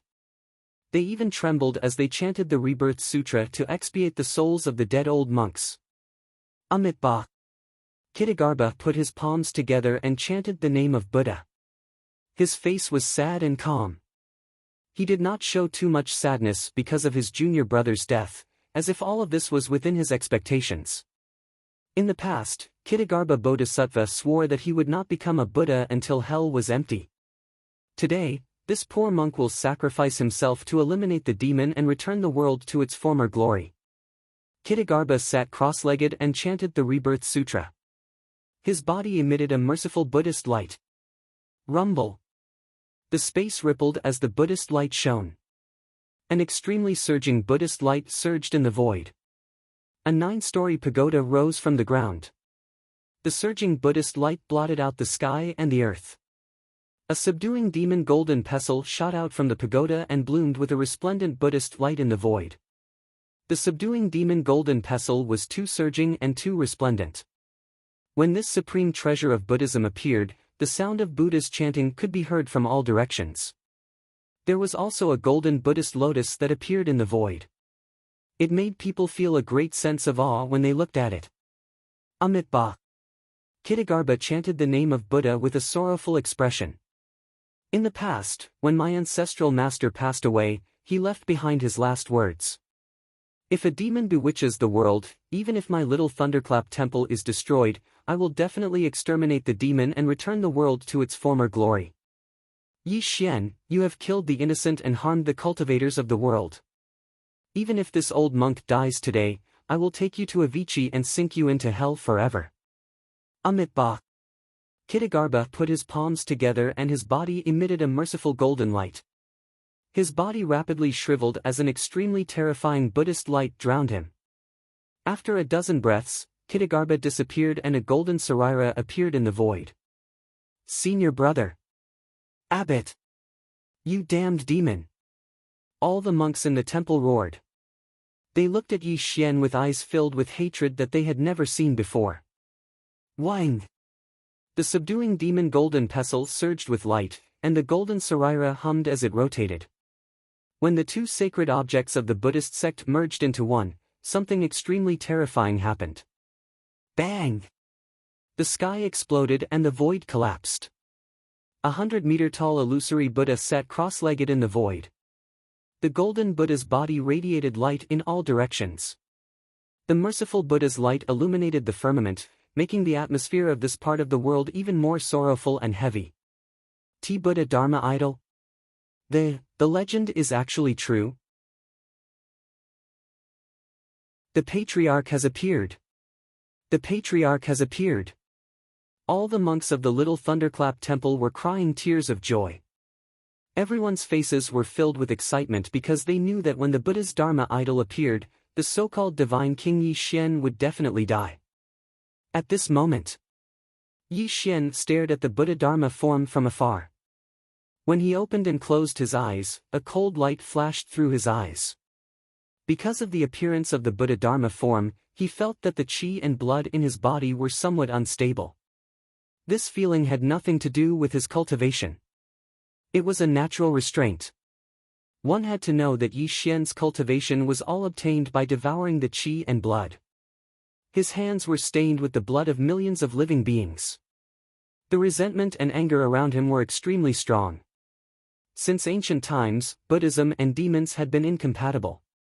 In the distant past, when the spiritual energy of heaven and earth was rich, people like Yi Xian who had killed too many people would be suppressed by the Buddhist sect's Dharma when they encountered an eminent Buddhist monk. It was normal for Yi Xian to have such a feeling. Life is like a fog and also like a dream. Fate arises and perishes. The Buddha Dharma form put its palms together and recited a sutra. Golden lotuses rose in the void, and thousands of chanting sounds faintly came from all directions. Benefactor, you have killed too many people and have stepped onto the demonic path. If you can put down your butcher's knife and wholeheartedly convert to Buddhism, you will be free and unfettered. The Buddha Dharma form spoke tirelessly, and the Buddha's light shone down. Its voice was filled with compassion. My Buddha has shown himself. Such a scene made all the monks of the small thunder temple blush. They all knelt down and recited the Buddha's name loudly. Who are you? Yi Xian gradually narrowed his eyes and looked at the Buddha Dharma form with a trace of doubt in his eyes.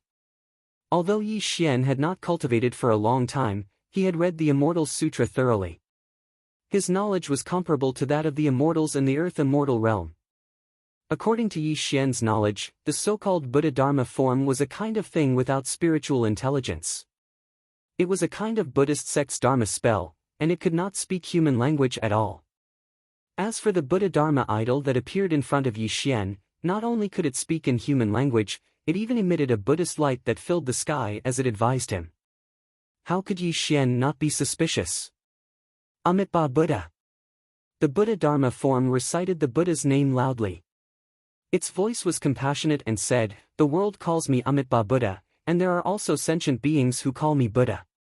It's just that the world is like fog and illusion, real and fake, mediocre and mediocre. I have shown myself here with the intention of helping Benefactor. I hope that Benefactor can repent and be saved from the sea of bitterness." Huh. All of a sudden, Yi Xian laughed wildly. His laughter was extremely wild, and a trace of contempt and mockery flashed across his eyes as he looked at the Buddha Dharma form. Amitabha Buddha. Yi Xian said in a strange voice, if you are Amitabha Buddha, then who is the Amitabha Buddha in the earth immortal realm?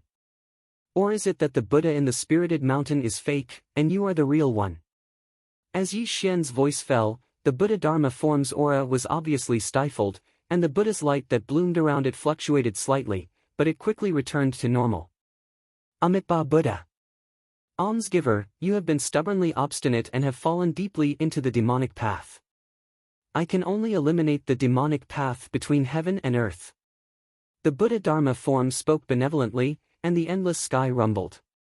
The terrifying Buddha's light covered the sky and the earth, as if it would kill Yi Xian in the next moment.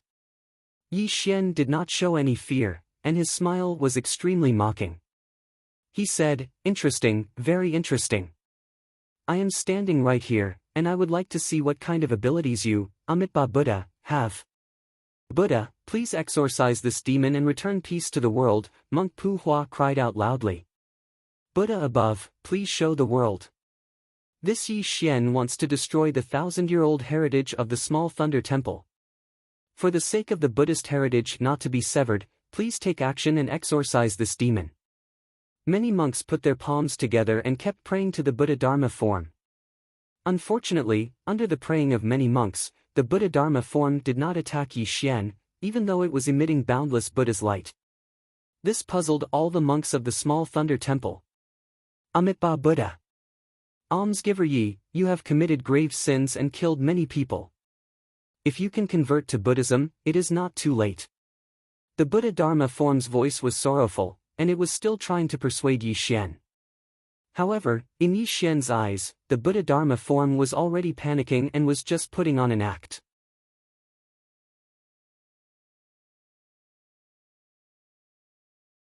Chapter 185. At the same time, in the 9-level demon subduing pagoda of the small thunderclap temple, an old monk's body was shriveled up like a mummy. It was as if he had lost all his vitality. However, the corpse was currently surrounded by an eerie aura of death. Even its body was trembling slightly, and the blood-red light in its eyes was terrifying and frightening. How is this possible? How is this possible? I cultivated the Dharma of Buddha and demon to survive until today. Could he have seen through my true form? The mummy trembled as the aura of death around him became even more chaotic. In the small thunderclap temple, Buddhist light filled the sky as the Buddha's Dharma idol had a sorrowful expression. Under the bitter pleas of the monks, the Buddha's Dharma idol didn't attack Yi Xian.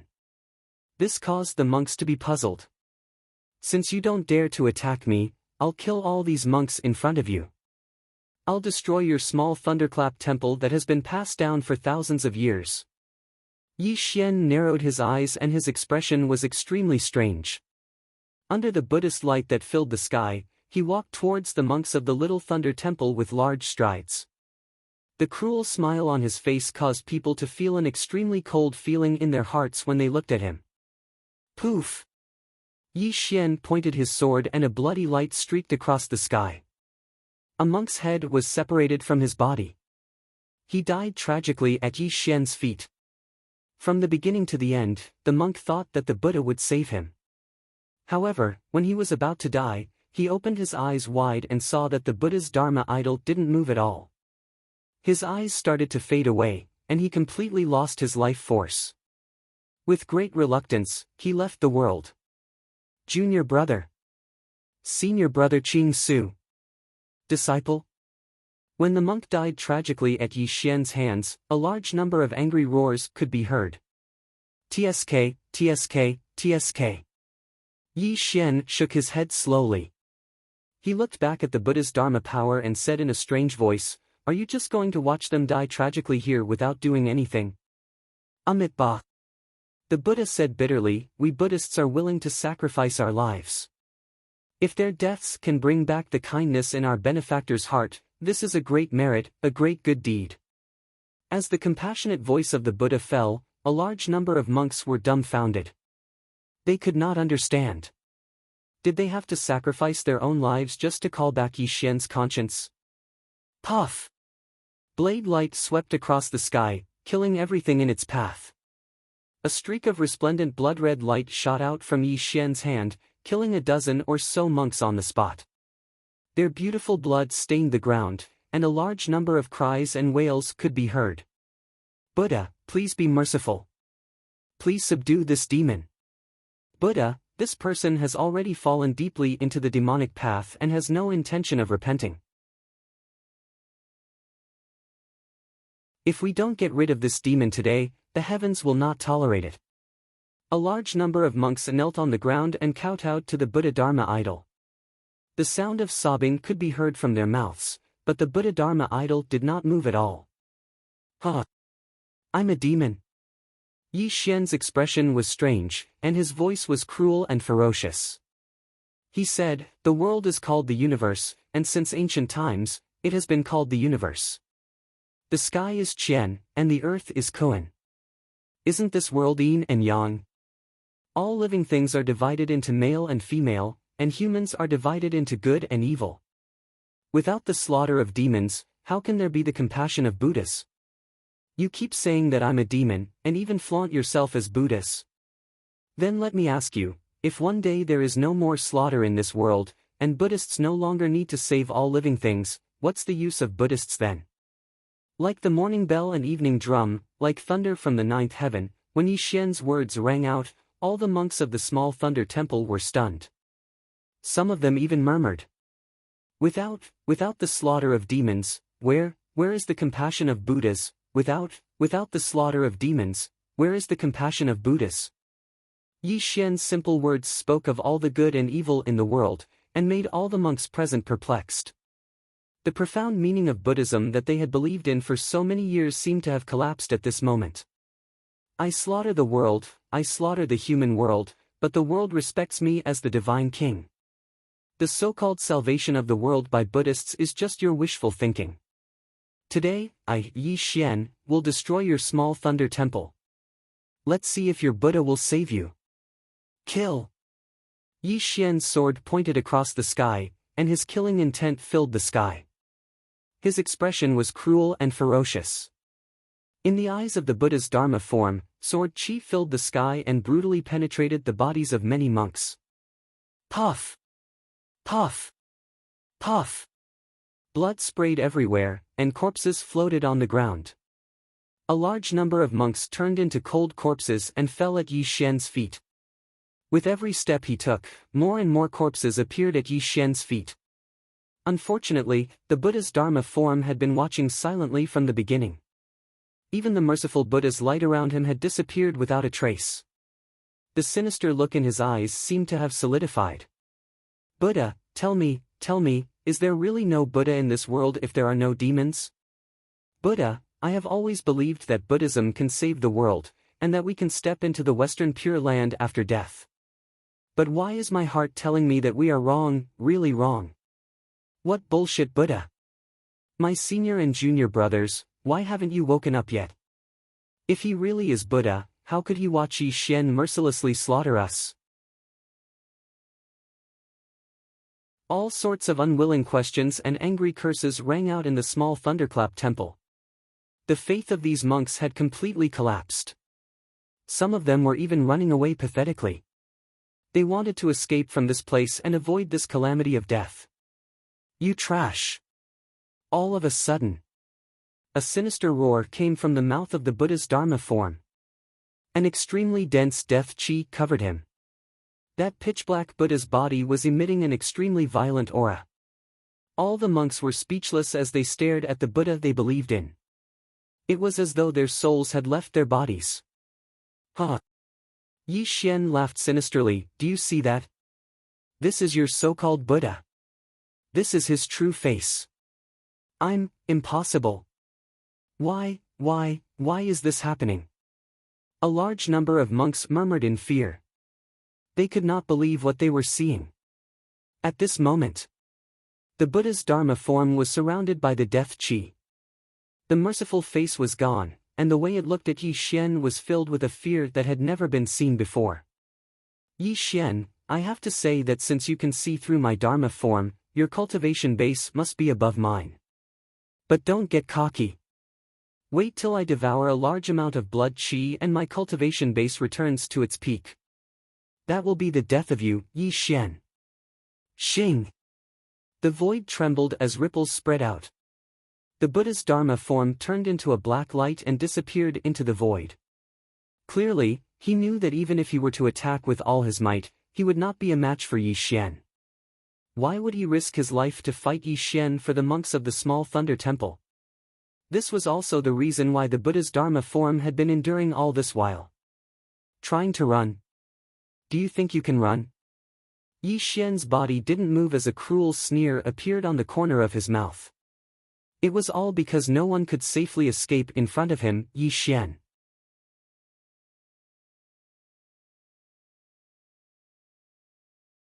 Chapter 186. Sir! All of a sudden, a large number of footsteps came from behind Yi Xian. Gu Beichen and Zhua Junting led the members of the Mansion of the Dead to Yi Xian. When they saw the corpses on the ground, their eyes narrowed. They knew that this was the work of Yi Xian.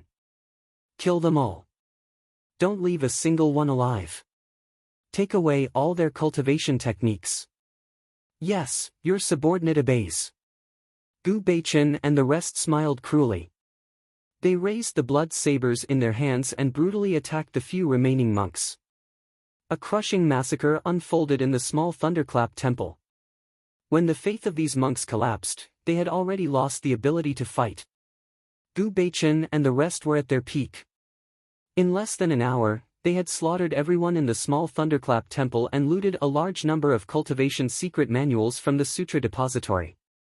While Gu Beichen and the rest were massacring the temple, Yi Xian had already walked into the demon suppression tower with his hands behind his back. Demon suppression tower.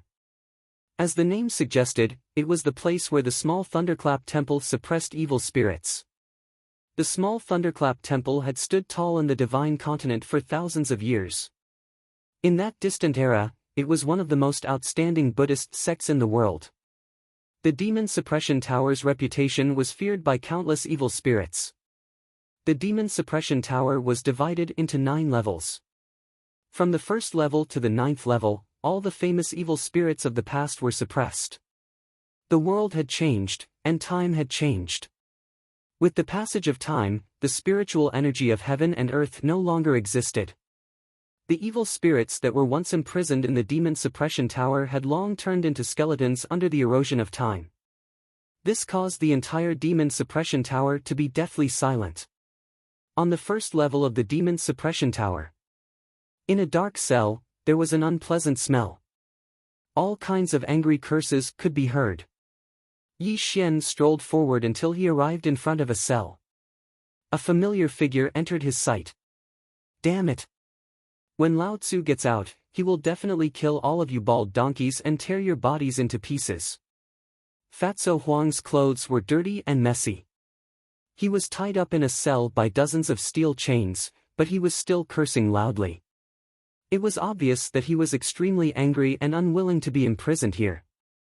Seeing that you're not dead and still alive, I'm relieved. Yi Xian smiled. Who is talking to Lao Tzu? Fatso Huang was bound by dozens of steel chains and could not move. Naturally, he could not see Yi Xian's face, so he cursed anxiously. Bang! The door of the cell was shattered. To Fatso Huang. Fatso Huang. Sir. Fatty Huang was stunned for a moment as he looked at Yi Xian in front of him. Then, his face instantly flushed red. Joy flashed through his eyes as he said, Sir, I knew you would come to save me. Yi Xian, Brother Huang, save us. As Fatso Huang was freed, dozens of surprised voices could be heard from the first floor of the demon-subduing pagoda. It was obvious that a large number of villains were imprisoned here by the monks of the small thunder temple. Sir, these people are all vicious. I want to take them into the underworld. I'll be able to create a group of elites very quickly. Fatso Huang bowed to Yi Xian. Yi Xian nodded slowly. The people that Fatso Huang took a fancy to were obviously not ordinary. This made Yi Xian agree to Fatso Huang's proposal. Soon, a large number of villains were released by Yi Xian. Under the leadership of Fatso Huang, these villains were excited and expressed their loyalty to Yi Xian. They patted their chests and promised that they would kill whoever Yi Xian asked them to. Yi Xian smiled at the villains' loyalty and did not feel much. He quietly gave Fatso Huang a look, which made Fatso Huang understand and nod. Fatty Huang knew that Yi Xian was telling him that these villains were all unruly. Now that they were rescued, they might be moved to tears.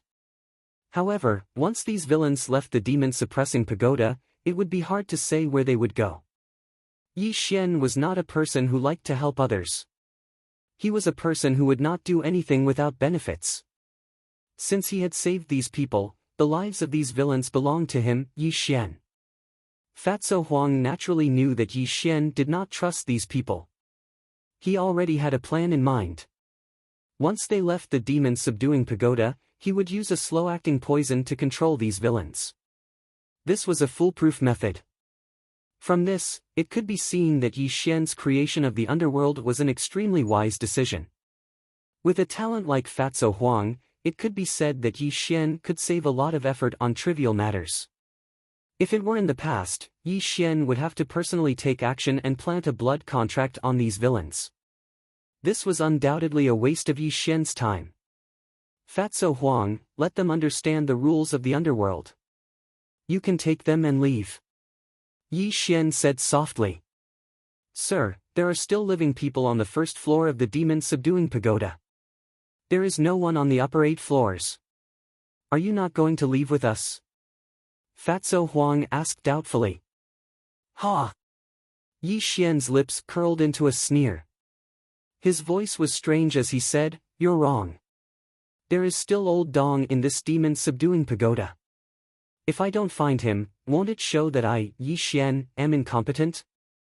As Yi Xian spoke, he walked directly to the second floor of the demon-subduing pagoda. Fatso Huang quickly came to his senses and called the villains behind him to quickly leave the demon-subduing pagoda. Thump, thump, thump. Heavy footsteps sounded in the demon-subduing pagoda. Yi Xian walked up the stairs to the 9th floor of the demon-subduing pagoda. All the skeletons along the way were reflected in his eyes. With just a glance, Yi Xian could tell that these skeletons were left behind by the evil demons. Their bones seemed to be made of jade and were still emitting a fluorescent light. It was also at this moment that Yi Xian narrowed his eyes. A thought flashed through his mind and a look of contempt flashed across his eyes. The 9th floor of the demon-subduing pagoda. As soon as Yi Xian stepped into this place, he saw a dried corpse lying limp on the ground. There was no sign of life around it, as if it had been dead for a long time. Tap, tap, tap. Yi Xian strolled to the dried corpse. When he opened his eyes, there was a flash of blood in his eyes. You're still too inexperienced to play dead in front of me. In this strange atmosphere, Yi Xian's voice was cold and emotionless. However, the dried corpse did not react at all. It was as if it had really lost its life. I have to say that you're a genius in Buddhism. In these thousands of years, you've devoured the essence of some demons on the 9th floor of the demon-subduing pagoda every once in a while. That's why you've endured so bitterly until today. This is indeed commendable for you. Yi Xian spoke to himself. He did not reveal any aura around him. However, a cold and fierce look flashed across his eyes as he looked at the dried corpse. At this moment, the temperature of the 9th floor of the demon-subduing pagoda was quietly dropping. If an ordinary person was here, they would definitely be scared silly by this eerie and terrifying atmosphere. I'll count to 3. If you continue to pretend to be dead with me, I'll destroy your body and shatter your primordial spirit so that you'll never be able to reincarnate. Yi Xian's eyes narrowed as his voice was vicious and merciless.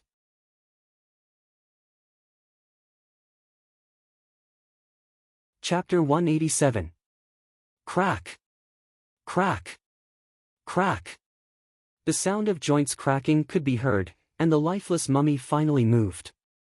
It slowly twisted its neck, and when its eyes opened and closed, there was a crimson light flashing in them.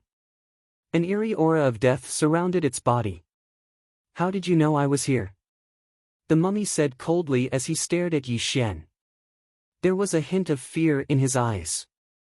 He couldn't understand how Yi Xian could still find his real body even though he had concealed his aura to the extreme. With your cultivation, an ordinary person would definitely be intimidated by you. Unfortunately, your tricks are still too inexperienced in front of me. That old monk Pudu was extremely stupid. He sacrificed himself to summon the subduing demon Golden Pestle, but he didn't know that the subduing demon Golden Pestle was your Dharma artifact.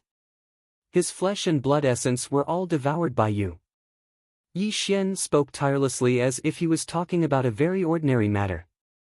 However, his words caused the mummy's aura to become chaotic, and the aura of death around him became even more intense. The world is at the end of its days, and there is no spiritual energy. This poor monk didn't expect that someone like you would appear in this world. However, do you think you can kill me just because you found my real body? The mummy slowly got up. His gloomy, blood-red eyes were too cold.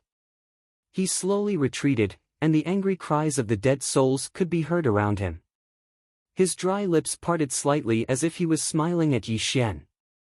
I cultivate the Buddhist and demon Dharma, and I have obtained the blood chi devouring technique that you spread to the world. It won't be long before I devour endless blood chi. My cultivation will return to its peak, and I will be able to seek the legendary Tongtian immortal path. The mummy laughed. His 7 orifices were bleeding, but his blood was as black as ink. His white eyes were sinister and terrifying.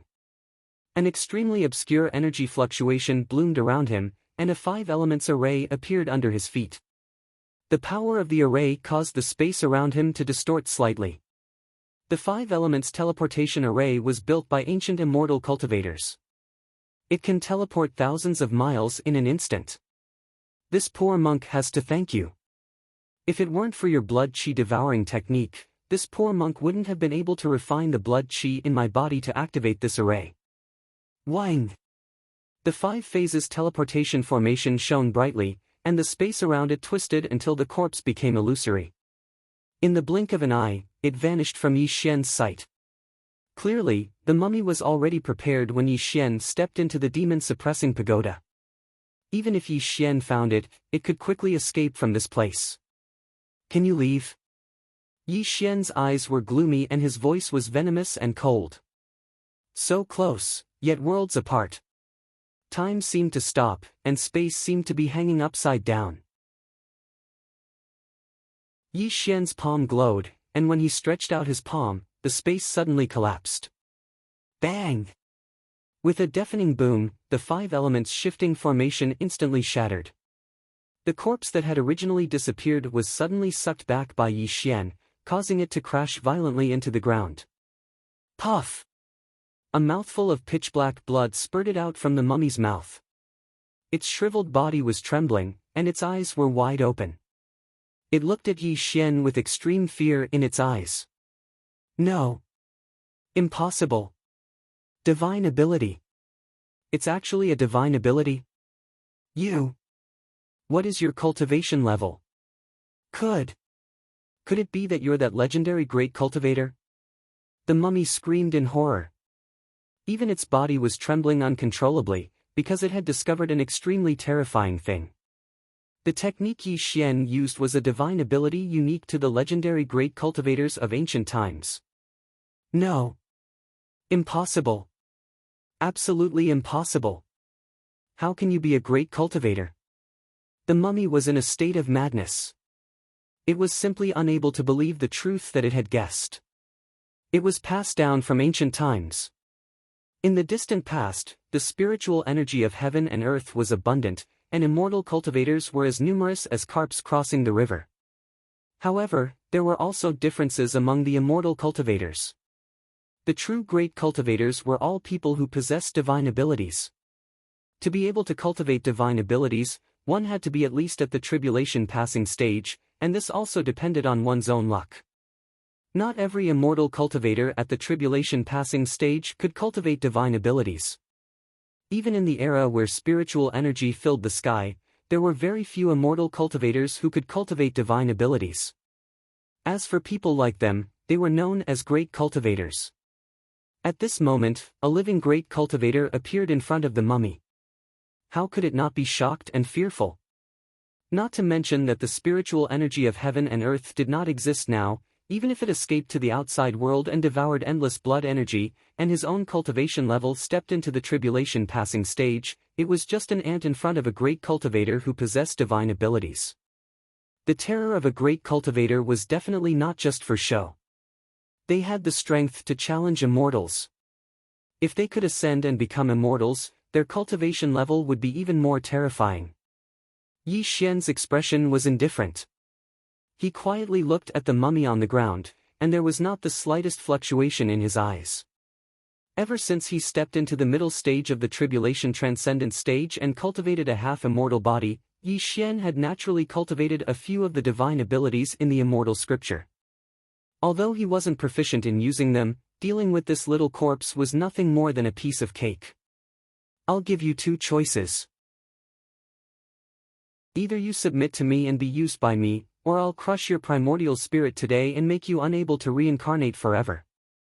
Bloody light lingered around Yi Xian, and a terrifying murderous intent flashed across his eyes. If not for the mummy's extraordinary cultivation level, Yi Xian would have killed it long ago. Why would he waste so much time entangling with it here? Submit to you. The mummy laughed bitterly, and the gaze he looked at Yi Xian with was extremely deranged.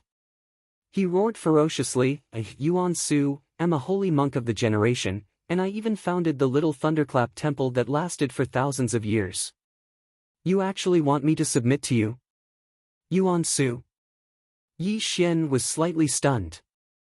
Although he guessed that this mummy was a monk of the little thunderclap temple, he did not expect the mummy's true identity to be the founder of the little thunderclap temple.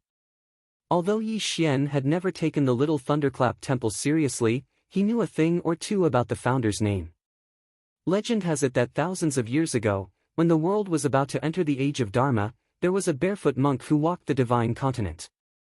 This monk subdued demons and his Dharma was unfathomable. He even founded the little thunderclap temple, which was revered by the world. The mortals of that era called him the holy monk. This holy monk was called Yuan Su, and he was an extremely amazing genius. In his era, this person's cultivation level had even stepped into the nascent soul stage. It was not until the age of Dharma that he passed away in the little thunderclap temple. However, Yi Xian did not expect that the ugly mummy in front of him was not only the holy monk of that era, but that it had devoured the essence of evil spirits for thousands of years, and was barely able to survive until now. If this matter were to spread to the outside world, the world would probably think it was a fantasy. Perhaps sensing Yi Xian's doubts, Yuan Su's body was surrounded by an aura of death, and a bloody light bloomed faintly. The originally shriveled body gradually became plump. After a dozen breaths of time, the terrifying mummy had disappeared, and a handsome young monk appeared before Yi Xian's eyes.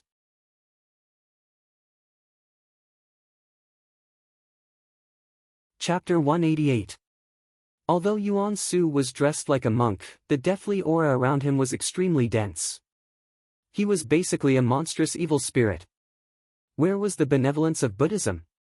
Yi Xian, you didn't expect that a holy monk of a generation would fall to such a state, did you?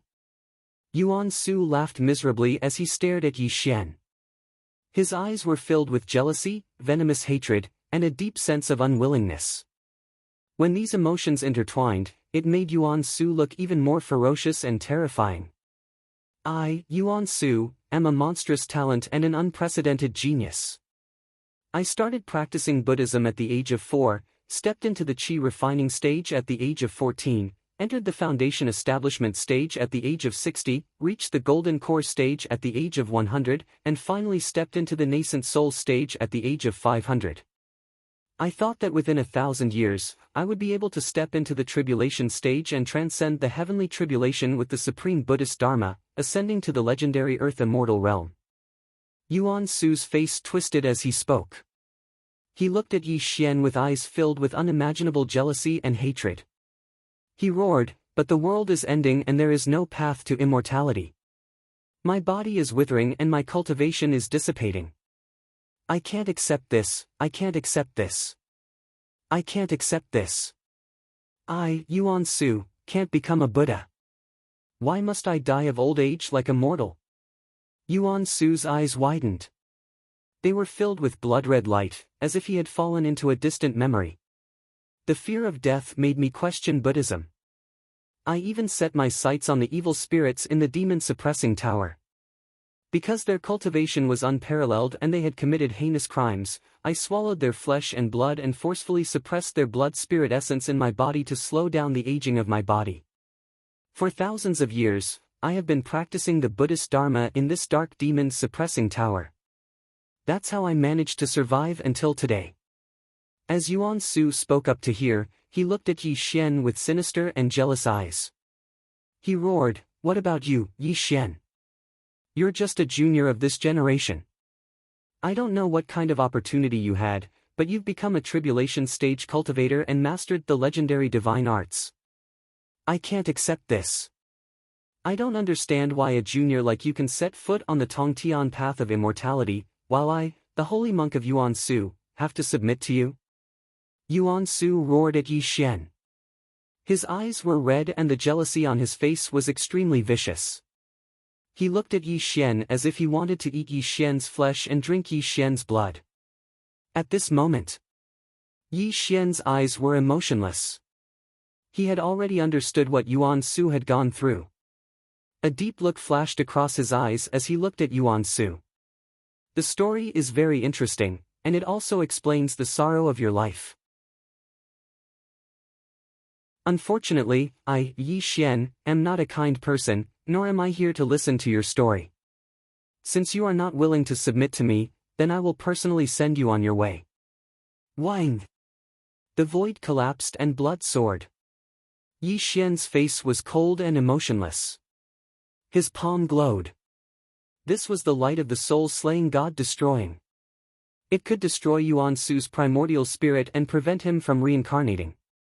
In Yi Xian's eyes, there was no such thing as friend or foe. Anyone who dared to oppose him was a dead man. There had never been an exception. Wait! Suddenly, before Yi Xian could make a move, Yuan Su spoke.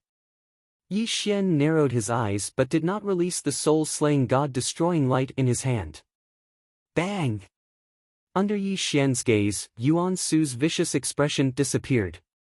His expression was very calm, so calm that there were no ripples. He knelt on the ground and kowtowed 3 times to Yi Xian. I am willing to submit to you, but you have to promise me one thing. If you ascend and become an immortal in the future and are no longer in this world, I hope that you can impart your skills to me. Yuan Su did not want to die. He really did not want to die. He had bitterly endured for thousands of years, lingering at death's door until he finally obtained the blood-chi devouring technique and could once again embark on the path of immortal cultivation. How could he be willing to die in Yi Xian's hands? The reason he roared at Yi Xian just now was to vent the unwillingness and jealousy in his heart. This was because he couldn't accept it. He, a dignified holy monk, actually had to submit to a junior from this world. However, Yuan Su was also very smart. He could recognize reality very clearly. If he did not submit to Yi Xian, he would only end up dead. In the face of the so-called choice between dignity and life, he chose life. Bang! All of a sudden. Before Yuan Su could react, a blood-red light directly slapped him away, causing him to spit out a mouthful of black blood. The yin light and death chi that surrounded him also exploded with a bang. Yi Xian strolled over until he was in front of Yuan Su. His broad foot suddenly stomped on Yuan Su's face, continuously crushing it with force. Remember, your life is in my hands. You have no right to negotiate with me. If it weren't for the fact that you still have some use, do you think you would still be alive now? Yi Xian said sinisterly. Killing intent shot out from his eyes. As long as Yuan Su had the slightest bit of unwillingness, he did not mind killing him on the spot. In Yi Xian's eyes, while geniuses were rare, they were also wild and untamed. A disobedient genius was of no use to Yi Xian, so it was better to directly kill him. That was the best method. Yuan Su's face flushed red from being stomped on by Yi Xian. However, He could completely hear the killing intent in Yi Xian's voice.